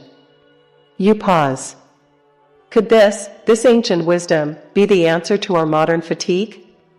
Because something strange is happening out there. In cities. In towns. Even online. A quiet rebellion is forming. Not with protests or political slogans, but with gardens. With shared meals. With open libraries built in front yards and small free markets where no one is asked to pay. A new economic question begins to form, not how much is it worth, but who does it serve? You think of the man in Argentina who started a neighborhood repair shop after losing his banking job. He fixes toasters, mends zippers, refuses tips. People offer him fruit, homemade bread, kindness. His ledger is a wall covered in thank you notes. He calls it the balance sheet of gratitude. And in a way, it might be the most accurate financial document ever made.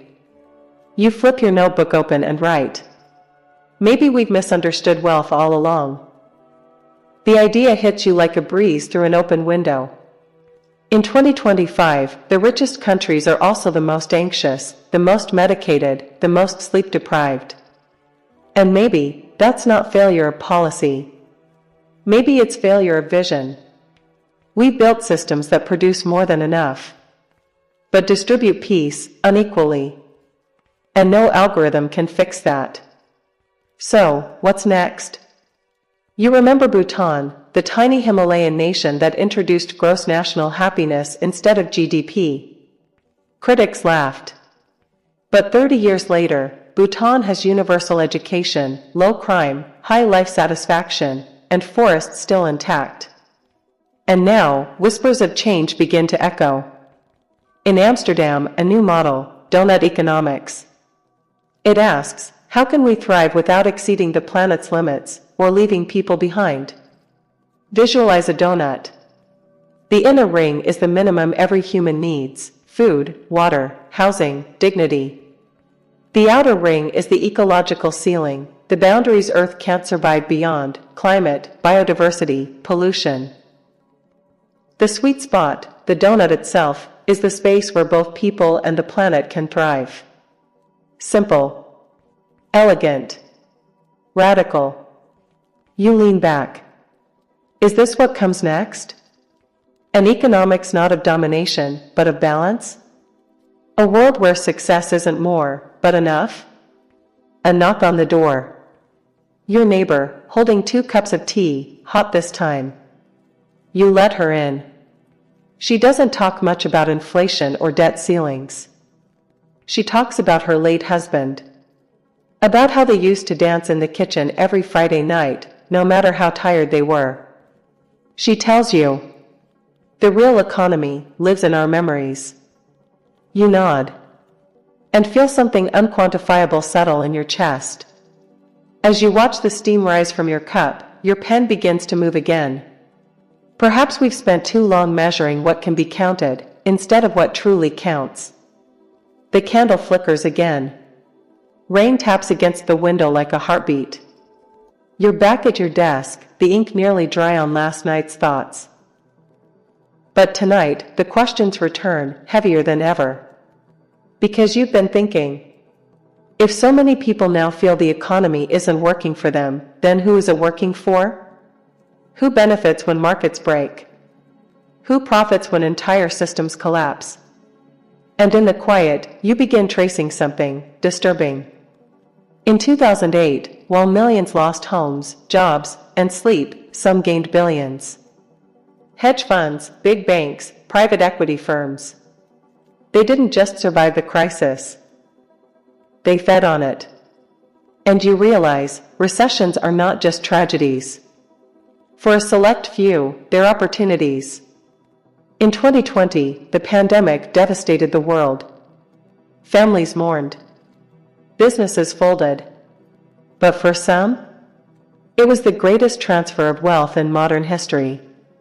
While essential workers begged for hazard pay, stock markets soared.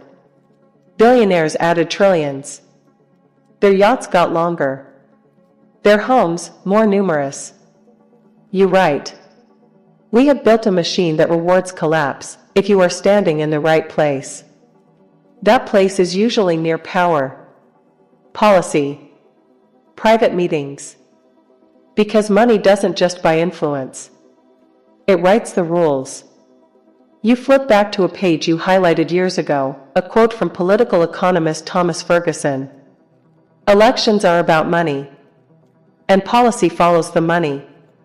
Suddenly, those long, confusing economic laws, they feel less like science, and more like carefully crafted architecture.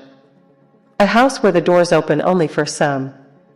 But then, something hopeful stirs. Because outside that house, something new is growing. You've seen it. In whispers. In headlines. In dinner table conversations. People are asking different questions now. What if a job doesn't define your worth? What if housing is a right, not a commodity? What if growth isn't infinite, and doesn't need to be? You remember a village in India that, after years of drought, didn't wait for aid. They built their own water system. Together. No engineers. No funding. Just shared work. Shared vision. Their reward wasn't GDP growth. It was survival. joy, dignity. In Iceland, when the banking crisis hit, the people protested, and the government listened. Instead of bailing out the banks, they jailed some of the bankers. They rewrote their constitution, in cafes, on social media, through public forums. It wasn't perfect, but it was people-centered. And perhaps that's the next great economic frontier. Not artificial intelligence. Not crypto. Not Mars colonies. But radical humanism. A system built not just to produce, but to protect. Not just to innovate, but to include. And you? You are no longer just observing. You're imagining. What does an economy look like where well-being is the primary metric? Where education is free not because it's cheap, but because it's priceless? Where work is valued not by output, but by impact? You lean back, notebook on your chest, eyes drifting toward the ceiling. You whisper to no one in particular. What if we've already had enough money, and just not enough meaning? Outside, the storm has passed. The candle has burned low. But your page is still warm, waiting. In 2020, the world held its breath, not for war, not for markets, but for air. A virus, microscopic and invisible, brought empires to their knees. Cities dimmed. Flights grounded. Families separated by windows and screens. The global economy didn't crash all at once, it slowed, hesitated, choked. Governments scrambled. Central banks fired digital bazookas of liquidity. But even the boldest Keynesians of the past couldn't have imagined what came next, entire nations paying their people to stay home. Stimulus checks became lifelines. Supply chains became ghost trails. Billionaires rocketed higher while corner stores faded into memory. This wasn't just a health crisis, it was a revelation of systemic fragility. And somewhere in the silence of lockdowns, the old debate stirred again. Was this Keynes' final vindication? Or a dangerous distortion of his ideas? People invoked his name with reverence and rage. Spend, they cried, or collapse. But what of the debt, others asked. What of inflation? In that lonely stretch of 2020, something subtle but profound took place. The boundary between the state and the market blurred. For the first time in generations, governments acted not just as regulators, but as saviors, employers, even providers of last resort. Economists appeared on nightly news like rock stars. Rishi Sunak in the UK. Janet Yellen returned in the US. Christine Lagarde in Europe. They spoke in spreadsheets, but behind their eyes, worry, fatigue, and purpose. And the people. They listened. They waited. Not for profits, but for hope. In classrooms turned Zoom calls, students studied charts that hadn't existed months ago. Unemployment curves. Pandemic price indices. Rent relief timelines. Economics was no longer abstract, it was survival. And yet, something darker brewed beneath the surface. A new breed of thinkers emerged, not from ivory towers but from podcasts, YouTube, Twitter threads. Some saw opportunity. Others saw conspiracy. In 2022, something strange began to ripple across the world, not loud, not catastrophic, but quiet and confusing. Prices were rising, yes, but not just for luxury goods. Eggs, gas, rent, diapers. The cost of living didn't just climb, it sprinted, silently, under the cover of recovery. People who had just begun to breathe after the pandemic were now holding their breath again, this time, at the grocery store checkout. Central bankers around the globe squinted at their models. Inflation was supposed to be temporary, they said. A supply chain glitch. A post-lockdown hiccup. But the numbers said otherwise. Wages couldn't keep up. Budgets stretched. And for the first time in decades, the word stagflation crept back into headlines, a ghost from the 1970s, now whispering in 21st century ears. In the US, Jerome Powell, once calm and cautious, began raising interest rates aggressively. The Fed moved faster than it had in generations. But each hike was a gamble. Slow inflation down, and you might trigger recession. Do nothing, and inflation eats away at trust, at savings, at stability. Meanwhile, in the UK, energy prices exploded. Families were forced to choose between heating their homes or feeding their children. In parts of Africa and South Asia, imported inflation became an economic wildfire. Countries that relied on foreign currency to buy wheat or fuel found their reserves drying up fast. Protesters filled streets. Prime ministers resigned. Crises multiplied. And behind it all, the economists argued. Was this inflation caused by too much stimulus during COVID? Or by the war in Ukraine, which shattered fuel markets and rerouted grain exports? Or maybe, both? In classrooms, students pulled out dusty textbooks and flipped to chapters on Paul Volcker, the man who had broken the back of U.S. inflation in the 1980s by pushing interest rates above 20%. But could that strategy work now, in a world still bruised by a pandemic and dangerously unequal? At conferences and on podcasts, a new tension pulsed through the profession. Old-school monetarists smiled smugly. We told you printing money had consequences. But progressives fired back. Without that spending, millions would have starved. What choice did we have? Some economists, like Mohamed El-Arian, warned of policy whiplash, too slow to respond at first, then too aggressive in correction. Others feared central banks were fighting inflation with tools meant for a different era, blunt interest rate hikes in a supply-driven crisis. In homes around the world, the conversations were more desperate, more raw. Why does everything cost more now? Why can't we save any more? What happens if I lose my job again? And amid the numbers and debates and nightly headlines, a deeper question resurfaced, one that Keynes, Friedman, and every economist before them had wrestled with in different forms. What is the economy for? Is it growth at all costs? Stability? Equality? Survival? A young PhD student in Paris wrote a thesis arguing that the post-COVID inflation crisis wasn't just about prices, it was about values. For years, we had outsourced risk, hoarded efficiency, and ignored fragility. Now, we were paying the bill. In Tokyo, an elderly man watched his retirement savings lose value faster than he could adjust. He had survived 2 recessions and thought he had seen it all. But this felt different.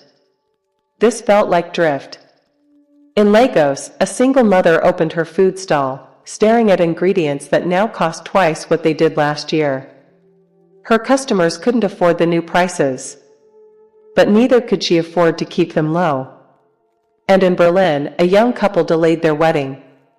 Not because of love, but because of rent. This wasn't just inflation. This was erosion of predictability, of trust, of momentum. And as the months passed, a new fear took root in the global conversation. What if this wasn't temporary? What if we had entered a new normal, one where instability was the default, and certainty, the myth? In 2023, the tremble didn't stop, it evolved. Inflation wasn't just an economic term anymore, it became a feeling. A mood. A quiet, constant ache. People everywhere recalibrated their expectations. That dinner out? Maybe next month. The vacation? Maybe next year. The house? Maybe never. What began as temporary, transitory, the experts had promised, now felt structural. It had sunk into the bones of everyday life. Landlords raised rents like clockwork. Corporations, under pressure to deliver quarterly miracles, found they could blame price hikes on the economy and still rake in record profits.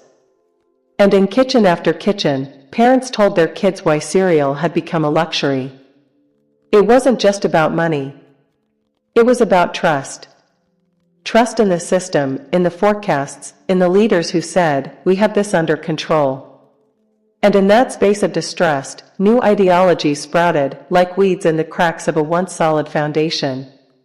Some called for a return to discipline, gold standards, balanced budgets, austerity in the name of restoration.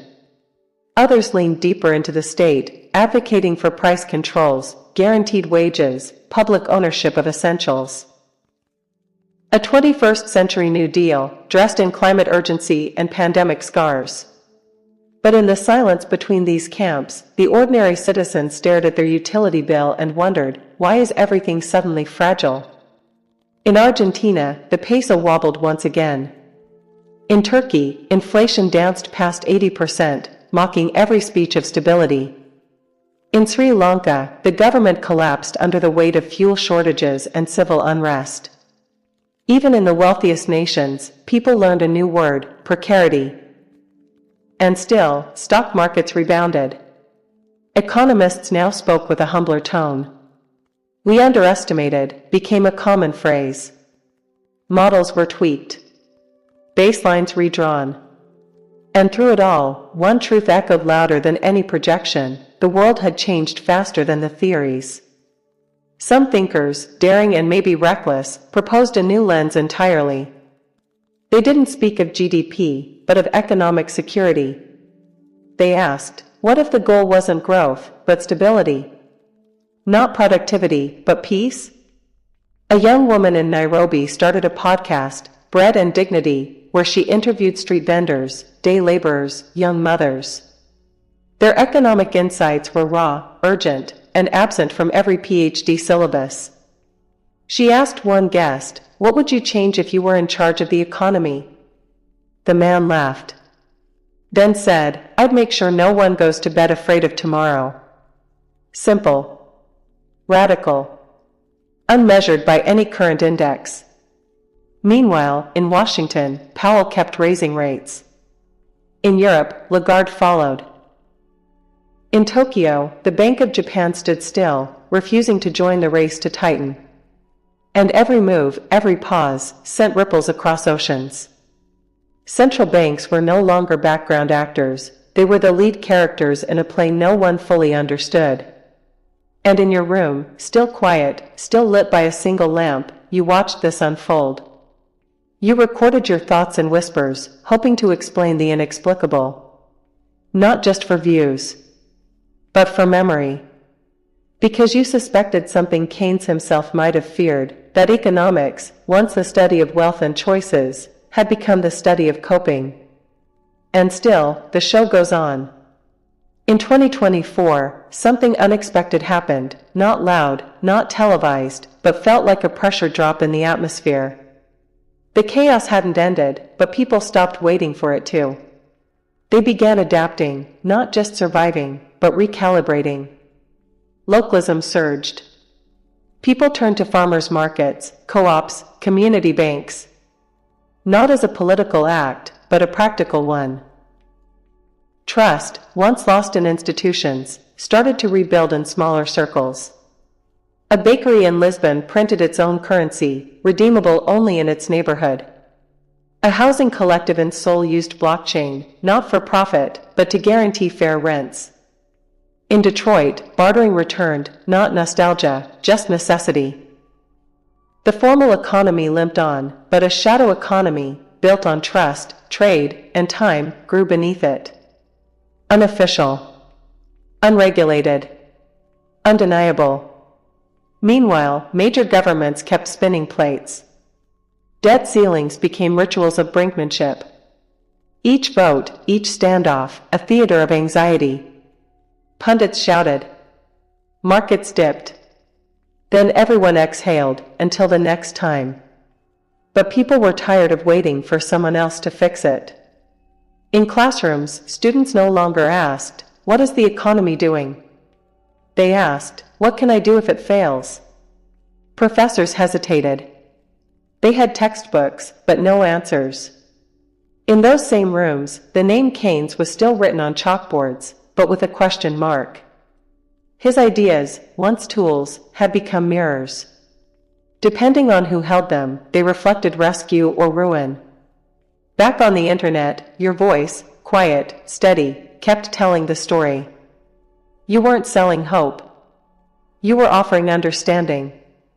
You explained how governments borrowed more than ever before, and why the sky still hadn't fallen. You told how inflation cooled, not because of policies, but because people couldn't spend what they didn't have. You showed how job numbers went up, but wages didn't follow. You reminded listeners that economics wasn't just charts, it was choices. Every budget was a moral statement. Every tax cut, a decision about who matters. And somewhere out there, people were listening. Not millions, but enough. One girl in Manila messaged, "I play your videos for my parents. They finally understand why rice is expensive." A young father in Birmingham said, "You made me feel less stupid for not knowing how the system works." That was the quiet revolution. Not in policy, but in people realizing they weren't crazy. That their struggle wasn't a personal failure, but part of a larger story. And that story you kept telling, night after night. Still under one lamp. Still against the noise. Still waiting for history to catch up to truth. In 2025, something eerie took hold, not chaos, not collapse, but a kind of numbness. Economies hadn't recovered, not fully. But headlines stopped shouting. Stock tickers kept moving. And people just kept going. It wasn't optimism. It was exhaustion. Central banks whispered of soft landings. Politicians claimed victory over inflation, over unemployment, over unrest. But on the ground, it didn't feel like victory. It felt like compromise. Grocery bills stayed high. Paychecks stayed flat. Rent climbed like ivy across every window of life. And in between the cracks, families, students, workers found ways to adjust. In Madrid, roommates shared single-bedroom flats like rotating schedules. In Chicago, Uber drivers became part-time therapists. In Lagos, a mother opened a food stand, her fourth side hustle. This wasn't Keynes. This wasn't Friedman. This was survival economics, powered not by theory, but by instinct. And while experts debated in climate-controlled rooms, you stayed in yours. Same lamp. Same voice. But the questions were shifting. You no longer asked, will governments act? You asked, will communities endure? Because they were. People created emergency babysitting co-ops. Neighborhoods installed communal fridges. Teenagers ran workshops teaching elders how to navigate banking apps and scams. And none of it was funded. It was just done. Meanwhile, trust in big things, markets, media, ministries, thinned like worn-out currency. So people turned inward. Not selfishly, but strategically. And as they did, a realization spread. Maybe the system wouldn't be rescued. Maybe it would be replaced, quietly, locally, piece by piece. And maybe Keynes' most radical idea wasn't government spending at all. Maybe it was that the economy could be designed, shaped with intention, bent toward well-being, not just output. You said this in one of your late-night episodes. Maybe we've been asking the wrong questions, you murmured. Maybe it's not, how do we restore the system? But, why do we need this system in the first place? There was silence after that. Even your microphone seemed to pause. And in that quiet, something shifted. Listeners didn't just nod. They wrote. They responded. They shared. Your inbox filled not with theories, but with stories. A librarian in New Delhi turned her building into a heat refuge during blackouts. A software engineer in Brazil coded a free app to track food waste and donations. A teenager in Canada started a newsletter explaining economics using comic strips. And they all said the same thing. I thought I was alone. But they weren't. They had each other. And they had you. Because while markets stumbled and theories aged, voices, honest, soft, stubborn, kept telling the story. In early 2025, a peculiar kind of hope crept in, not flashy, not loud. It didn't come from GDP growth or stimulus packages. It came from something far older, far quieter, remembering. People began to remember what money was supposed to be. A tool, not a god. What work was meant to offer, dignity, not just dollars. What economics was truly about, not numbers, but lives. In classrooms, students stopped memorizing acronyms and started asking questions. Why is growth always the goal? What if rest is productive? A new kind of curiosity replaced textbook obedience. And in your room, under the soft glow of your desk lamp, you noticed it too. Your audience had changed. It wasn't just policy wonks or finance nerds anymore. It was parents, nurses, artists, delivery drivers.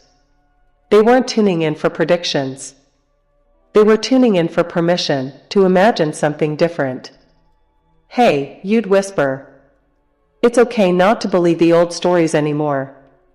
Because those stories, about trickle-down miracles, endless consumer joy, and invisible hands fixing everything, felt as dusty as old coins. In Greece, a village started trading services without euros. In Detroit, a community fund bought back abandoned lots and turned them into gardens. In the Philippines, fishers built solar-powered fridges to bypass the corrupt cold storage monopoly. These weren't revolutions. They were restorations. Of trust. Of choice. Of community. Even governments started noticing, not to lead, but to follow. A mayor in Finland openly asked citizens what they wanted the budget to feel like, not just balance. A finance minister in Chile launched an economic well-being index, ranking joy above industrial output. Some economists scoffed. Soft data, they grumbled. But you? You smiled. Because you'd seen the opposite, hard data that ignored hunger, anxiety, burnout. You knew the cost of pretending numbers told the whole truth. In one episode, you read a message from a listener in Kolkata. I used to think I was bad with money. Then I realized maybe money was bad with people like me. That line stayed with you. You wrote it down. Framed it. Whispered it when the silence grew thick. And night after night, you kept returning to that microphone. Not as an expert, but as a mirror. Reflecting what so many were thinking, but afraid to say aloud. That maybe the economy wasn't broken. Maybe it was working exactly as it was designed to. And maybe, just maybe, it was time to design something else.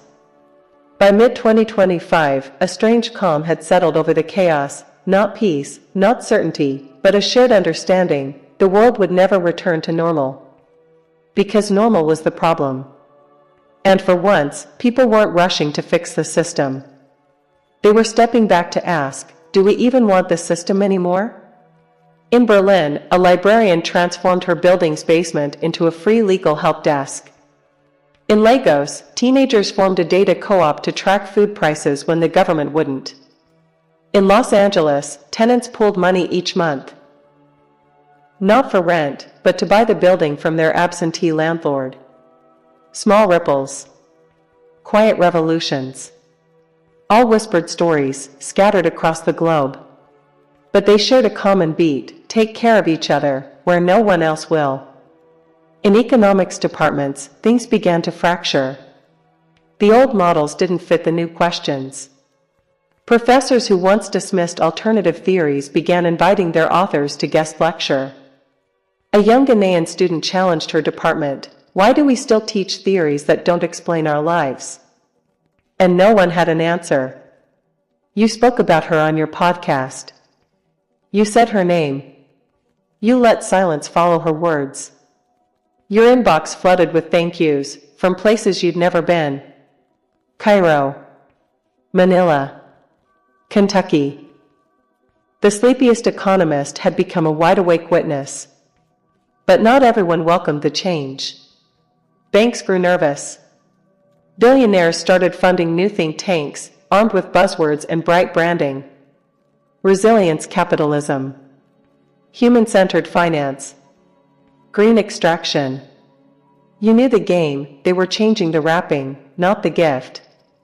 You warned your listeners, when the powerful start using your language, be careful. They might be trying to steal your story. In late 2025, a conference in Zurich invited you to speak. The invite read, "The Role of Narrative in Economic Trust." You didn't go. Instead, you released an episode. You called it, "Stories We Never Got Paid For." In it, you read aloud a letter from a mother who once worked 3 jobs and now teaches financial literacy in her housing cooperative. You ended with her words, "We used to be numbers. Now we're neighbors." That episode broke your previous record for streams. You didn't celebrate. You just sat still.